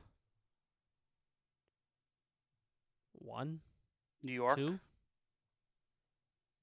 New York, New Orleans, Miami. Yeah, that's the only freebies they're getting. And if we're being generous, the 3-3 in the division, that's 6 wins. Where are we getting the other 5? At Carolina, they're not. Philly, that's winnable. I think this team is winnable against Philly. I know it's kind of maybe a bit crazy to say, but I think that game's winnable. Maybe Atlanta. I don't trust Philly. Listen, Atlanta's not that bad. They're not. They're not. I definitely think we're underestimating Atlanta. That's a good team there too. But Michael Penix is a little shitty, so He's a little shaky. They need a new quarterback. I'll give him that. I mean, you got the But then at Seattle, look at New this England. run at the end. You got New England, know. Seattle, Tampa, Detroit, Jacksonville, Buffalo, Green Bay, Detroit, Minnesota. You can. But it was like that for them last year as well, and they won those games. Like, they had a tough end of season schedule last year as well. I mean, And they won some really close games. I mean, if we're looking at the end of the year, you played Green Bay twice, you played Cleveland in Week 15, and then you played San Fran and Detroit in the last 2 weeks, and then you got smacked in both of them. You know, like, I wouldn't say smacked. I mean, 42-38. They were close games. They were close games, but you did get a 40-piece dropped on you. That's a little crazy. Barbecue chicken, almost. You know what I mean? And were we live for that game? Were we live for that game? For the San Fran game, we were, yeah. Oh, yeah, that game was crazy. Yeah, the San Fran game, we were. That was a crazy game. Wow. But, like, they had, they played Cincinnati. They just played a lot of teams that they should not have played close. Right. Now, what if you're playing teams that are objectively better than those teams that you played close last year? That could turn into an L real quick. A W could turn into an L real quick. Let me tell you. I mean. Look, second if year. We're looking, it's the second year of Ben Johnson too. Oh. Lewis, I mean, look at their close games last year, right? They beat Las Vegas 25-24 by 1 point. They beat Washington. Honestly, I'm not gonna lie, Daniel. That's an awful win. That's an awful win. That's awful. They beat the Giants 24-20. They beat Minnesota 19-17. They beat Pittsburgh 31-28. Stinky. What was the other one? And then they beat Green Bay in overtime. They were close games. Like, they won close games. They found a way to win. Right? We give legacy to Green Bay. They finally win games. The Packers, the Bears did that last year, objectively. But do they do it twice? That's the thing. Do they do it 2 years in a row? Are they going to do that same shit? Because who's to say they're not going to go into Philly, or are they home for Philly? Yeah, who's to say that Philly doesn't come in here and they win 25-24? Who's to say that they play Atlanta and they win by 1 point? Who's to say they play New England and they win by 1 point? It's a very real they could beat Seattle by 2 points. They're probably not, but who knows? You're persuading me a little bit. You know what? Off the top, if I was a betting man, what would be the over/under on wins? 9. Yeah. I would say 9. Are we going over? Or are we going under? And if I'm betting, 3, 2, 1, we say it together? Yeah. Okay. 3, 2, 1, over. 1, over. By 1 game. By 1 game. I'm going 10. I could go 10 as realistic. I don't know if you're getting to 11. That's hard. 11 might be a miracle. Yo, it might be because holy shit, these are good ass teams. Like, these ain't cupcake ass teams you're playing here. You have genuinely 2 cupcake ass teams. Even the Saints, man. I don't know, man. Saints offense looks kind of good. Are we defense still shaky? That defense is a little shaky. But like, if we're talking about, in the shootout. Shootout Close game. Shootout close game. Chicago. I want to give them the benefit of the doubt because bear down and Caleb is the Iceman. I can see regression. You know what's not unrealistic for me to see? What? 7 wins. No. I don't think that's unrealistic. 7-10. Am I lying, Chet? No. Am I capping? Okay. Are you picking up what I'm putting down? Let me see this. 3-3. Carolina's going to be the question mark. Let's say they lose to Philly 3-4. Let's say they beat New York 4-4. Let's say they beat Atlanta 5-4. Lose to New England 5-5. Lose to Seattle 5-6. Let's say they. Are you saying they're beating Tampa or no? Oh, what week is it? That's week 9? Week No, 9. no. They're beating Tampa. Yeah, they beat Tampa. Okay, so that's 6-6. Let's say they beat New Orleans 7-6. Detroit lost. I'm at 3-3. Jacksonville lost. Buffalo lost. Is it really that unrealistic? It's That not. Carolina game. It's not. It's not that unrealistic. They do play Miami though. They should spank Miami. So that gives them to 8 wins. Okay. 8, and then Carolina's the one I'm iffy on. I don't know how Carolina's going to be this year. I would think they beat Carolina. I do. Nice. I think at the end of the day they beat Carolina. So we're at 9. And I think they find a way to 10. I do. If I'm gonna have a hot take on the schedule thing, on their schedule, I think they beat Philly. I do. I think if there's a flip game, I think they beat Philly. I'm very low on Philly this year. We'll get to them when we get to them. We get to the NFC East. I'm very low on Philly. I do not have high expectations for them at all. I think it's a very winnable game. Interesting. I have them at 10. Yeah. Well, I have them at 10. We reviewed every team. Now it's time to put them all 1 through In 4. order. What do we think is going to happen? Let's write this down as well. I'm going to put it in my notes so that we are up to date. And that it is, go to notes here, go over here. All right. So this is Daniel, NFC North. You want me to go first? Yeah, you can go first. Yeah. Okay. I think last place, tied for last place, is going to be the Packers at 9-8. Mm-hmm. Actually, no. Lions 8-9. Ooh. Lions 8-9. Packers 9-8. And then I think Chicago 10-7. 10-7. And then I'll give Minnesota 11-6. Whew, you think fucking Minnie's going fucking... I think they're winning this division. I do. Wow, look at that. I think they're winning this division. Wow, that's honestly, that's spicy. That's a nice take. 11-6.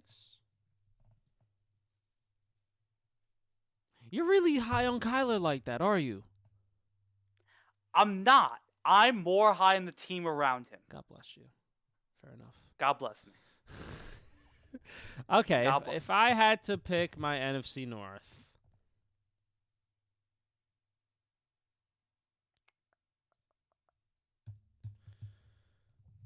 I'm going Packers at 8-9. Okay. I'm then gonna go. You know what? Going Chicago at 9-8. I'm gonna go with Minnesota also at 9-8. Okay. And then I'm going to go with the Detroit Lions. I'm going to pick them to win 11 games. 11-6. I think that's a hot take. 11-6. I think Detroit's Detroit's a good ass You really team. believe in Jared Goff like that? He had 35 touchdowns and 8 interceptions last year. Like, of course I gotta believe in him. He's the top. Well, when I put him top 5 in the QB rankings, it's a problem, right? When I had him say, top 5. Oh, but you remember that one year where he had 40 touchdowns? He was in my top 3, and everyone freaked the fuck out. No way. I would not freak out about that. No way. Where's the list? We have the list. We can pull up I'll pull up the list right now. I got you. Where's the list? Where's the list? Okay, this is mid-season. So we're not in mid-season. Google, don't do this to me. Where's my document? Come on. Come on. Where's my document?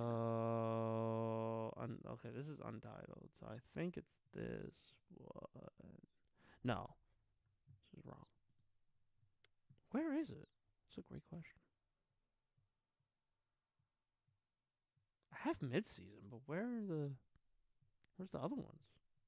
All right, this is mine for 2026. Oh, I have it in the other tab. There we go. End of season. There we go. I got it. I had Jared Goff 4. Hell yeah. That motherfucker's nice. I had Jared Goff at 4. 5. Yeah, Where'd I have? I'm higher on him than you. Look at this shit. No, but when I had him, I'm saying when I had him 4, like in the 2025 season, y'all looked at me like I was crazy. What was 2020? That was 2025, so that was all based off his 2024 year. You know what? Jared Goff. Let's look up stats. So 2024, 37 touchdowns to 12 interceptions. It's pretty good. I probably would be like, yeah, probably. Yeah. I don't think I was that. I don't think I was mad about Jared Goff. I'm going to keep it stacked. I don't think I could be mad about Jared Goff. I think I pissed you off later, like earlier on the list, and you just continue to get more upset with me. No way. Let me see. What was? So I think it's this one, maybe. You were upset one year I had Geno Smith in the top 10. That was a bad one. Because I think consistently, yeah. Oh yeah, I was very upset with you about Geno Smith. What the fuck were you thinking? And then he fell off a cliff, huh? I consistently have Jared Goff in my top 4,000 10. passing rush year in Seattle. Okay, sure. Yeah. Real great quarterback. Just saying. I had Jared Goff. I always have Jared Goff in my top 10. So do I. I have him in my top 5. He's always in my top 5. End of the year, always in the top 5. I don't. This is an untitled document, so I have no idea what. So I know this is from last year, but I don't know. Like, I don't know if it's mid-season or end of year. I don't know. Patrick Mahomes is 4. Probably not mid-season. It's probably mid-season, right? I had Jalen Hurts at 5. It's probably mid-season. Probably mid-season or end of year, or probably going into the year. Maybe going into the year, right? Yeah. But Jared Goff is always top 10 for me. I love Jared Goff. He's a traditional pocket passer. Can't run for shit. You know, if I'm just getting the negatives out the way. He'll go 18 for 18. Sometimes, and then the next game throw 5 picks. Like, you don't know what you're going to get. But he's relatively good most of the time. Make sure you make a note, too. When and if Jessica gets in here, she got to predict the NFC North, too. Yes. Jessica, NFC North. So that's my NFC North right there. I like this Detroit team. I'm super high on this Detroit team still. Like I truly believe this team, on paper, is really good still. And now they get a second year with their coaches, get to get that consistency, that continuity back in the room. I think that's gonna help them. I think it will. And Jared Goff, the offense is gonna hum. Jahmyr Gibbs without Montgomery stealing touches. 1,500 yards. I'm calling it. Book it. Amon-Ra still going to cook. Barring injuries. Oh, this is also, by the way, Chad, this is if everybody's healthy. Of course. This is 100% an injury-free season. We cannot predict injuries. Which is never going to happen. Never going to happen. But, so, Jared Goff gets hurt, or fucking Caleb Williams is out for a couple weeks, or Jordan Love, or anybody else on the Vikings who's important. They can all fall to shit. So we could be super right or super wrong. But I think in terms of a perfect world, I think the Lions being 8 and 9 is a bit crazy. I think they're better than the Packers. But we'll see. We'll see. Hey, I ain't mad at it, though. I ain't mad at it. I don't think Minnesota's going to be there, respectfully. I think they will. Respectfully. I think they will. I like Kyler, but... You know what's going to happen, right? What? I can tell you verbatim what's going to happen. Jess is going to come into this call either sometime today or next week. And we're going to ask her, Jess, what are your predictions? She goes, oh, what you guys have? And I'm going to say, I have Minnesota my first place team. She's going to go, you stupid. Are you really believing in Kyler Murray? Like, are you really? Are you okay? Daniel, why would you Wait, do wait, that? wait. How about this? I don't know if she's in chat. I don't. She hasn't said anything. Let's predict what she's gonna say in terms of her prediction for the division. Oh, she's gonna go Chicago, Lions, Packers, Minnesota. I agree. Yeah. I think either she's gonna go Chicago, and then she might go Packers at 2. She might go Packers at 2, and then she'll go Detroit and Minnesota. Oh, 100%. I don't see her Because rating she always Minnesota. she always goes whenever I say is first, she'll pick that team as last.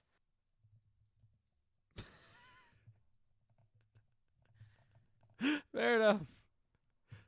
Hey, and this has been our NFC North division review. There Amazing. we go. So First one in the books. There we go, baby. Man, this is nice. This is good. All right. That's it for football. Let's do quick Mets Yankees. Yes. Quick Let Mets Yankees. me just take a look. First off, Garrett Cole came back. Yay. He threw 6 shutout innings. Yay. 6 innings of shutout ball. You know, you can't start a fire without Cole. It's a cold world. We're just living in it. Well, yeah, you can. All right, I don't Start a need fire the without fucking Cole? factual fucking Met fan. Shut up. All right, I don't need that shit. I'm pretty sure you can start a fire with just wood. Shut up. some Stop kindling. talking. God damn it. Can I fucking just take some can I friction. can I Instagram caption this shit? Can I fucking be Instagram caption? God damn it. All right. So just looking at some of these games, I mean, Twitter profile, it's Garrett Cole shouting, "You can't start a fire without Cole." that's right. So you got, the Corny Yankees, shit. 2-2 with the Blue Jays. During this week, split the seasons, the series, and then you beat the Rays in back-to-back. No, the Rays beat you in the first game, and then you beat the Rays yesterday, which was Sunday, which is now Monday today, on a walk-off home run by Aaron Judge. So overall, 3-3 during the week. Mid-ass ball. I'll tell you that right now. This shit is mid. Yankees playing mid, right? You have the Tampa Bay Rays, who are just better than you right now. And just looking at some of the scores, right? These aren't like high-scoring games. These are relatively low-scoring games that the Yankees are participating in. But you're losing 2-0. You're losing 2-1. You're losing 4-2, right? Like you could. Your offense is more prolific. The offense is more prolific. And also when Garrett Cole came back against the Blue Jays, I believe it was this game that he played. Let me see the box score real quick for this game. I believe Garrett Cole came back. No, this was Carlos Rodon game. Only giving up 3 hits, 7 Ks of 1 earned ball. Come on, Yankees. We got to be able to score 1 fucking run. Please, for the love of God. We got to give our pitcher some help. Please. Cam Schlittler got a loss. Gave up 8 hits, 2 earned runs, but only 2 earned runs he gave up. That's it. We can't hit this pitcher. Who's this pitcher? Trey Yesavage. That's a fire name. He's pretty good. Trey Yesavage. He's pretty good. I don't give a fuck, though. Who the fuck? I don't give a fuck. Who the fuck is Trey Yesavage? He's a pretty good pitcher. I don't give a fuck. We only score 1 run, and it was in the 9th. That's it. Are we serious? We're the Yankees here. We're not talking about like we're some fucking bums. We're the fucking Yankees. Okay? Garrett Cole comes back against the Rays. Throws 6 scoreless fucking innings. 6 scoreless innings. Right? You would think we're safe. We score 1 run. within those 6 innings, right? We get to the top of the 8th. It's a bullpen game now, Daniel.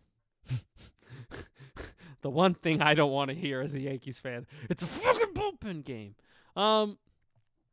And Tim Hill gives up 3 earned runs on 3 hits. So phenomenal. Just fucking great. Just end it all, please. Is ridiculous, and then we can't do anything because we have 11 hits, but only 2 runs. Couldn't break the lid off, I guess, Yankees, huh? Couldn't break the fucking lid off, huh? It's tough.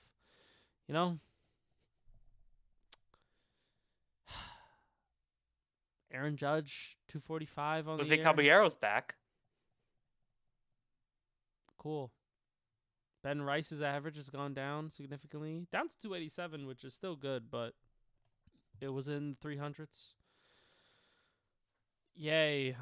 Austin Wells is dog shit. Ryan McMahon's still bad. Jazz Chisholm, what happened? 50 for 50. Oh, 50-50. Oh, 50-50. 50-50 my ass. How about that? You fucking bum. This Yankee lineup's not that good. Trent Grisham's also not that good. 188 average. You're dog shit. And $18 million, look, and listen, qualifying offer. the pitching is doing their job. They're giving up not that many runs. They give up hits, but when you're giving up 1 earned run and 2 earned runs, no earned runs, and you're still losing the game, it's not a pitching issue. I'll tell you that. The starters are pitching well, but these hitters are just going through a slump. It's the end of May, going into June slump. Typical Yankees. Yay. They're slumping. So it sucks, you know. But 3-3 though, you'll take that. It's mid as fuck. Who do we play next week? That's a great question. Who are we playing? Oh, we're playing the Royals to start next week. Bobby Witt. Vinny Pasquantino. Bobby Witt. Yeah, for sure. Yeah, for sure. You're playing the Royals and then you're playing the Athletics. You got Schlittler pitching. You got Rodon, then Cole. You don't know what's giving? Come on. What is it giving? Giving 3-3. Fucking Jesus Christ. Okay, well, I hate my life. Yeah, and that's the Yankees week. Do you? Mid as fuck, but the pitching is doing a good job. If you are a starter, you're pitching really good. If you're a bullpen arm, you're ass. If you come into the game after the 7th, you're dog shit. You're instantly, all your stats get reduced by 20 overall. I don't know what the fuck is wrong with these guys. But we'll talk about the Mets. What did the Mets do? That's fun. How long? All right, Lewis, can you do me a favor? Yep. Real quick.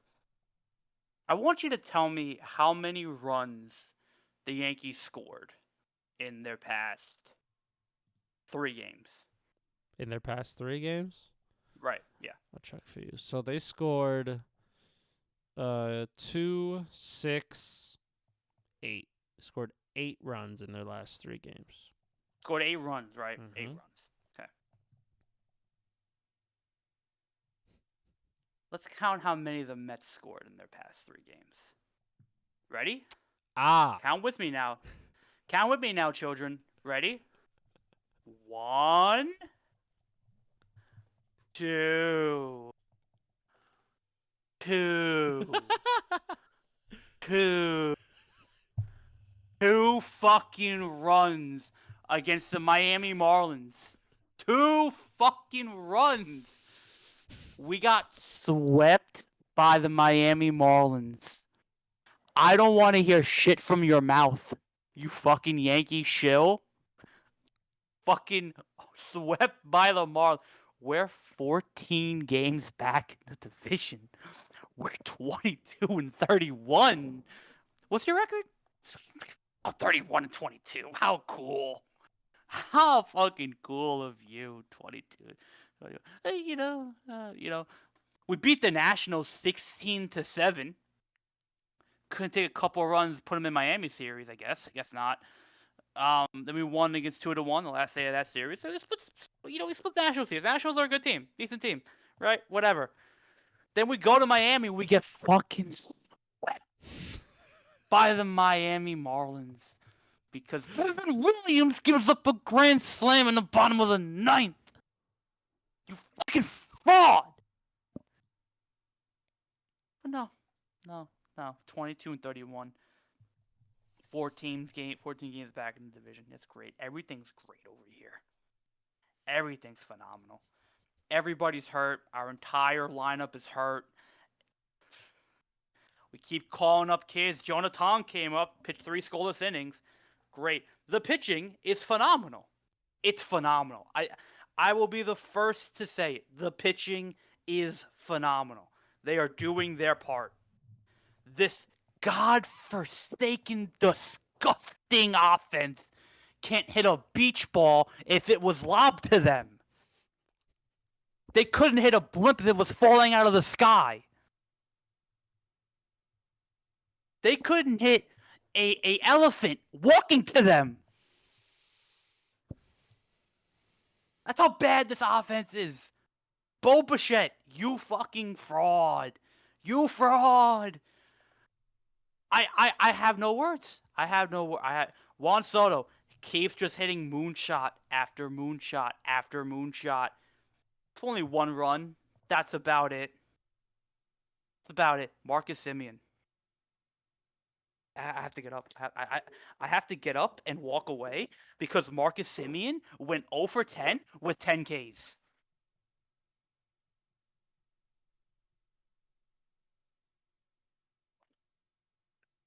He went 0 for 10 with 10 Ks. Big brain David Stearns. Run prevention. He went 0 for 10 with 10 Ks today. In the series against Miami, 0 for 10 with 10 Ks. He's hitting 214. Okay. Carson Bennett on Bo Bichette hitting 218. Guy hit lifetime career 300 hitter. Lifetime. With runners in scoring position, he's a 350 hitter.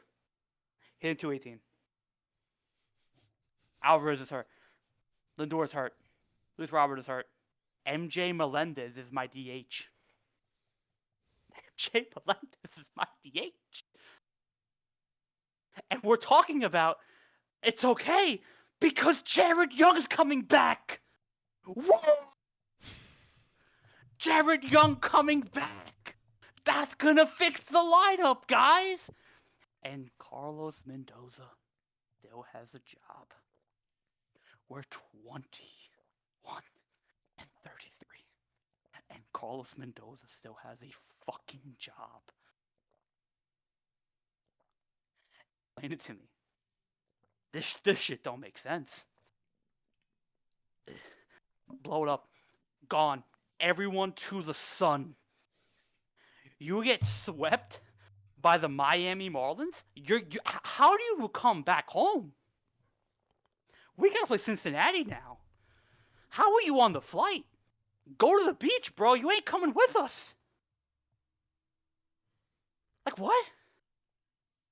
This isn't... I don't want to hear anything about struggle. I'm 22-31 with this godforsaken organization. Fucking loser of a fucking franchise. This fucking idiot. David Stearns, he's big brain, guys. Nah, he figured it out. He got the tools. He had the idea. Jared Young, cleanup hitter. Jorge Polanco, he'll play first base. Oh, maybe not.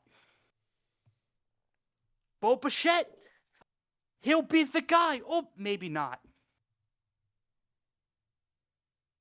Luis Roberts, he won't get hurt. Oh, maybe not. Devin Williams, he's the closer. Oh, maybe not. You see where I'm going with this?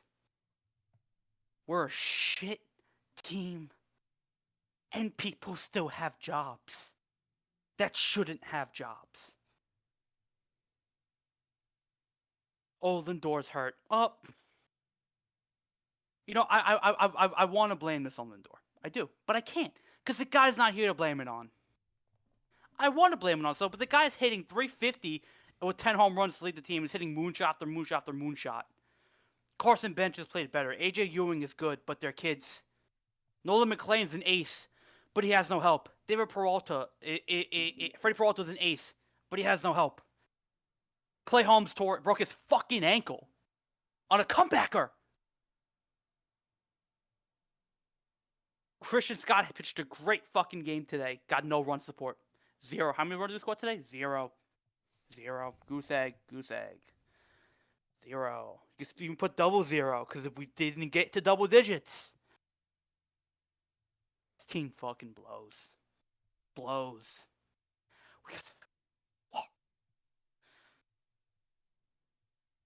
We scored 2 runs in 3 games. What?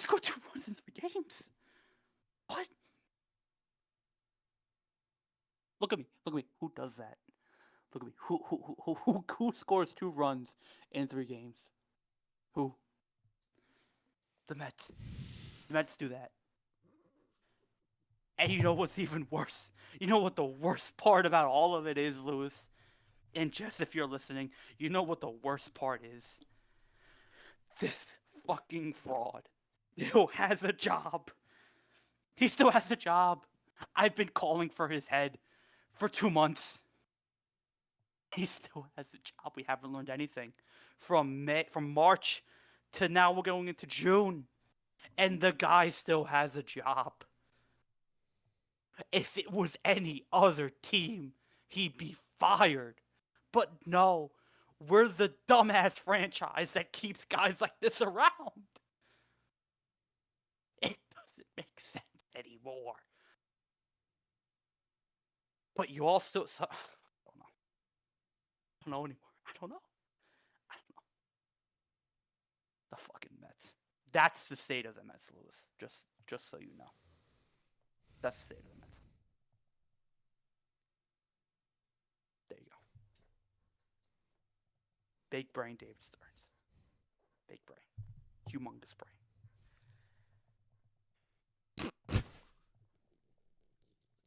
Did I miss anything? Anything else you want me to add? Am I good? Nah, you hit that shit on the head. Yeah, you killed it.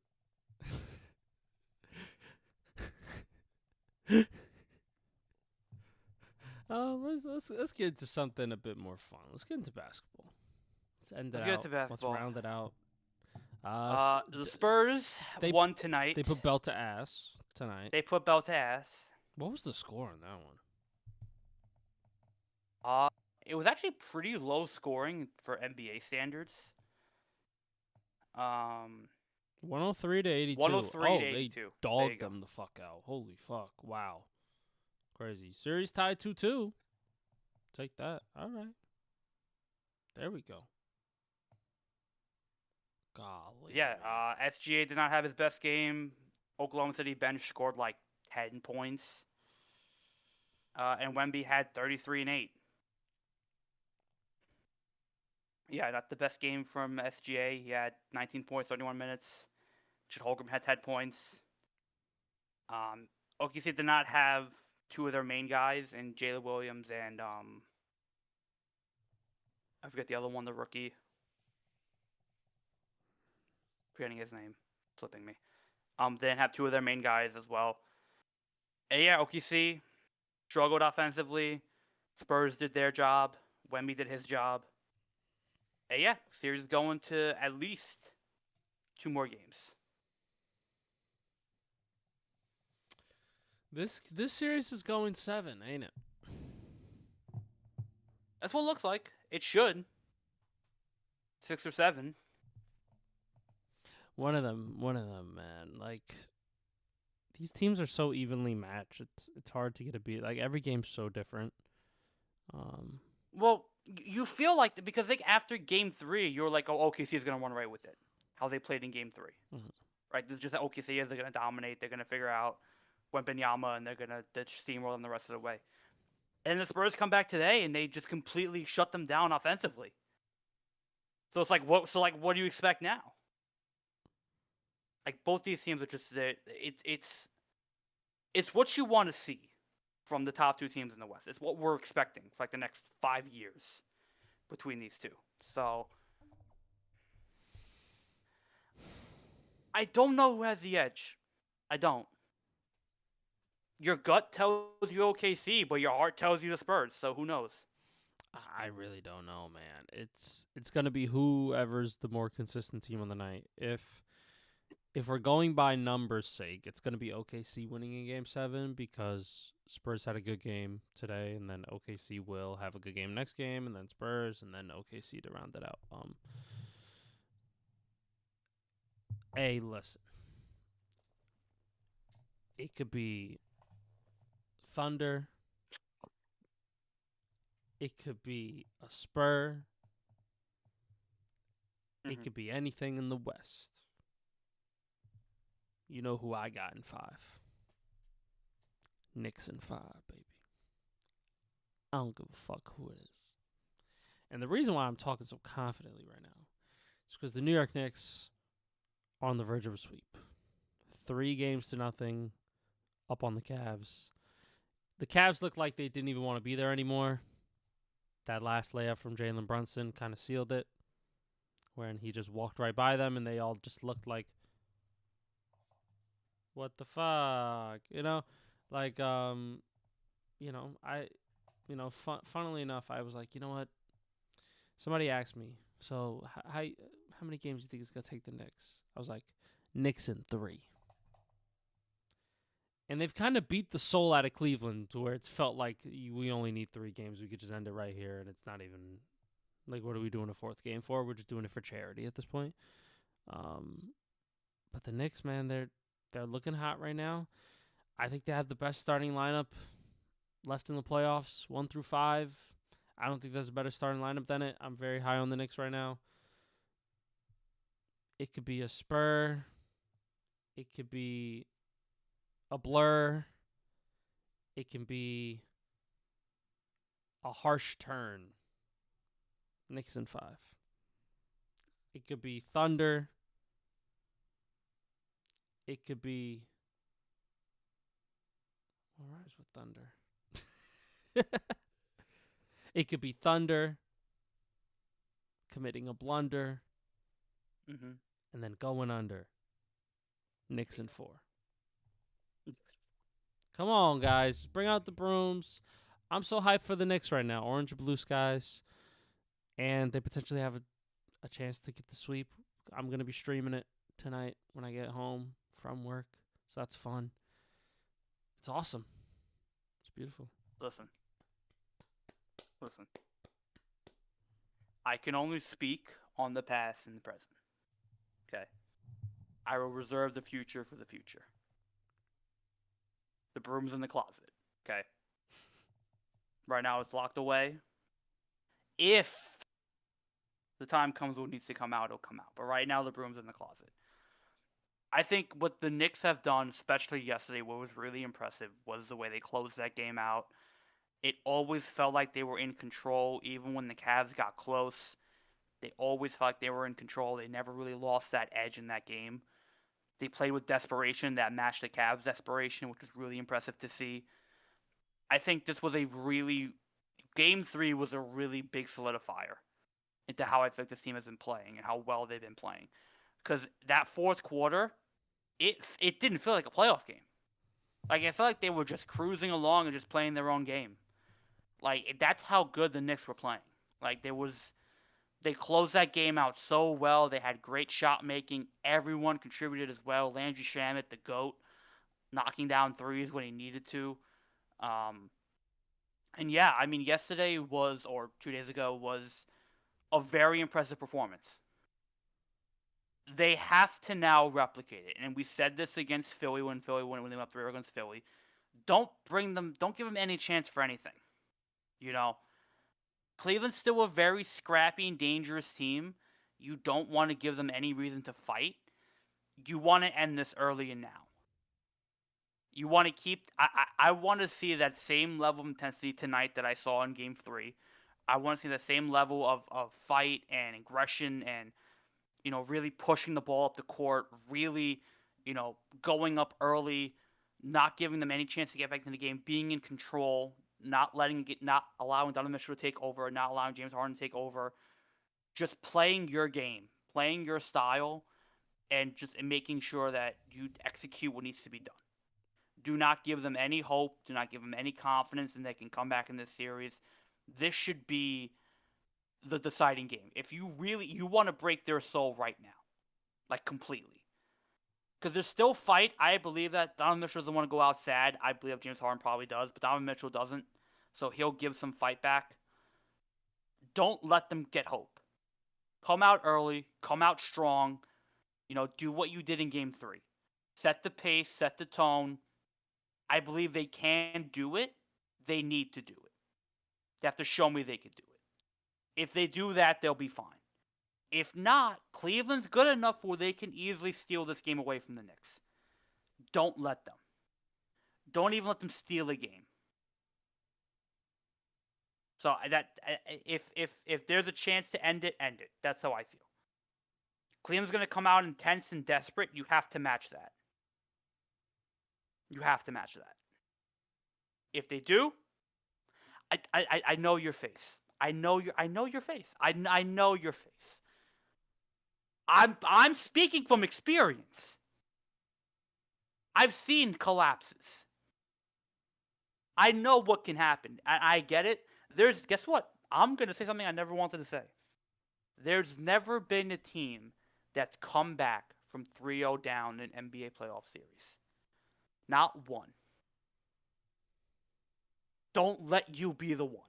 And if there's one team that's going to be the one, it would be one of my teams. Don't let that happen. Man, listen, it could be a Cav, a Mav, or a bunch of tags. Knicks winning tonight. They fucking spanking them. They don't got no more fight. I'm turning into a rapper the way I'm fucking rhyming in this piece, man. Let me tell you something. Let me tell you something about the Cleveland Cavaliers, Daddy. Let me tell you something. The Cleveland Cavaliers ain't got no fight. They ain't got no fight left. And that's going to, just like Ric Flair, when he's in the ring with me, he's going to have no fight left. He's got no fight. He wants to get out of there. I'm going to bring out the brooms.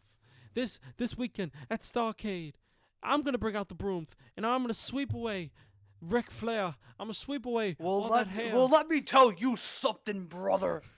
Let me tell you about the Knicks tonight against these 27-inch pythons in Cleveland, Ohio. Let me tell you, brother, the Knicks got to come out and be aggressive and be strong.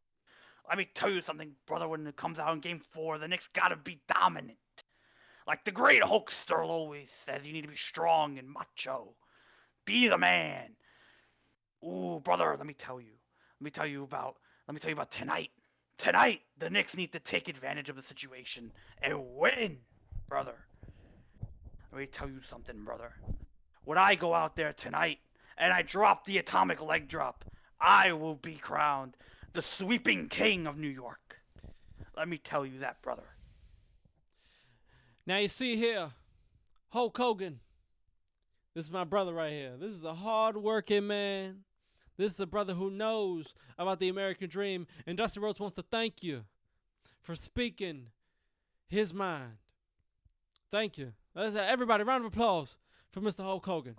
Round of applause for Mr. Hulk Hogan. I mean, look at that. Look at them 27-inch pythons he got going on down there. Woo, daddy. Oh, my goodness. Dusty Rhodes wish he got arms like that. I got a stomach like that. My stomach's about 27-inch pythons, let me tell you. But let me tell you something about this Cleveland Cavaliers team that nobody's talking about. On the defensive end, they lack. They could score, but not good enough. But can they stop the Knicks from scoring? The Hulkster, I think you know the answer. Oh, hell no. Ooh, they can't. Brother Dusty. Dusty, let me tell you, brother. That's my brother right there. That's Dusty Rhodes, the American dream. Let me tell you about another dream that I know. I know this well, Dusty. The Knicks are a super team right now, like the Mega Powers used to be back in the day. Let me tell you something, brother. The Knicks are the elite of the East.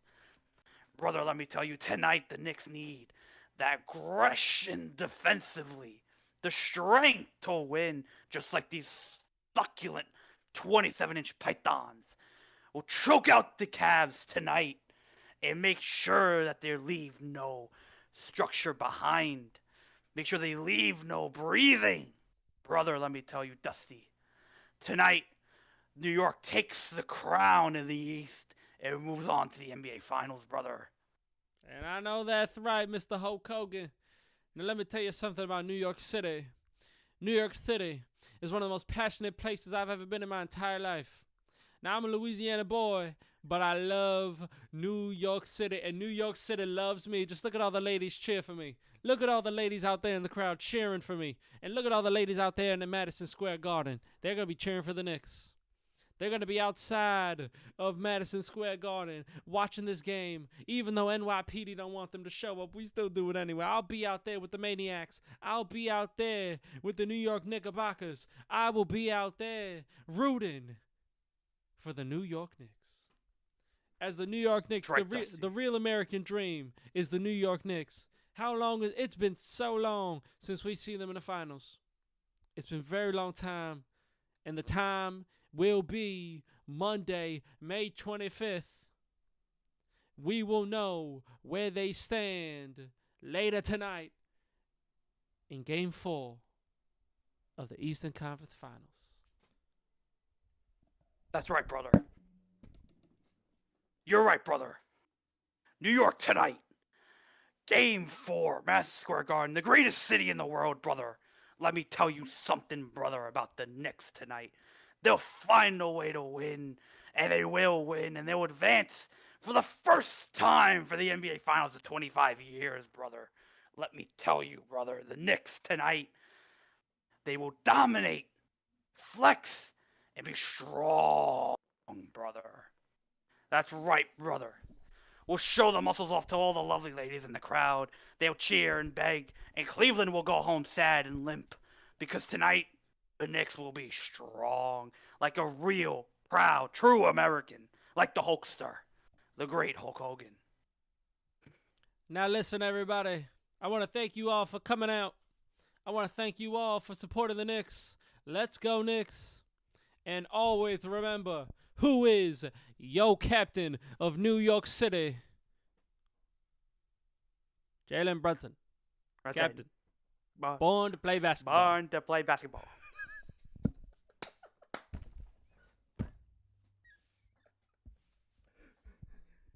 Shout out to the Oh, Knicks. God. Shout out to the Yeah, Knicks. I think that's the perfect way to end the show. Hopefully they get it done. Yeah, there's nothing else we gotta say. Let's go Knicks. Orange and blue skies, baby.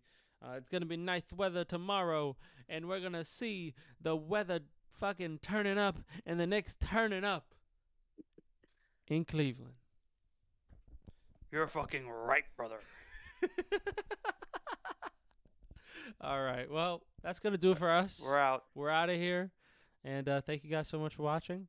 And as always, we'll see you guys tomorrow. Well, tonight, for the New York Knicks stream of Game 4. So be there or be square.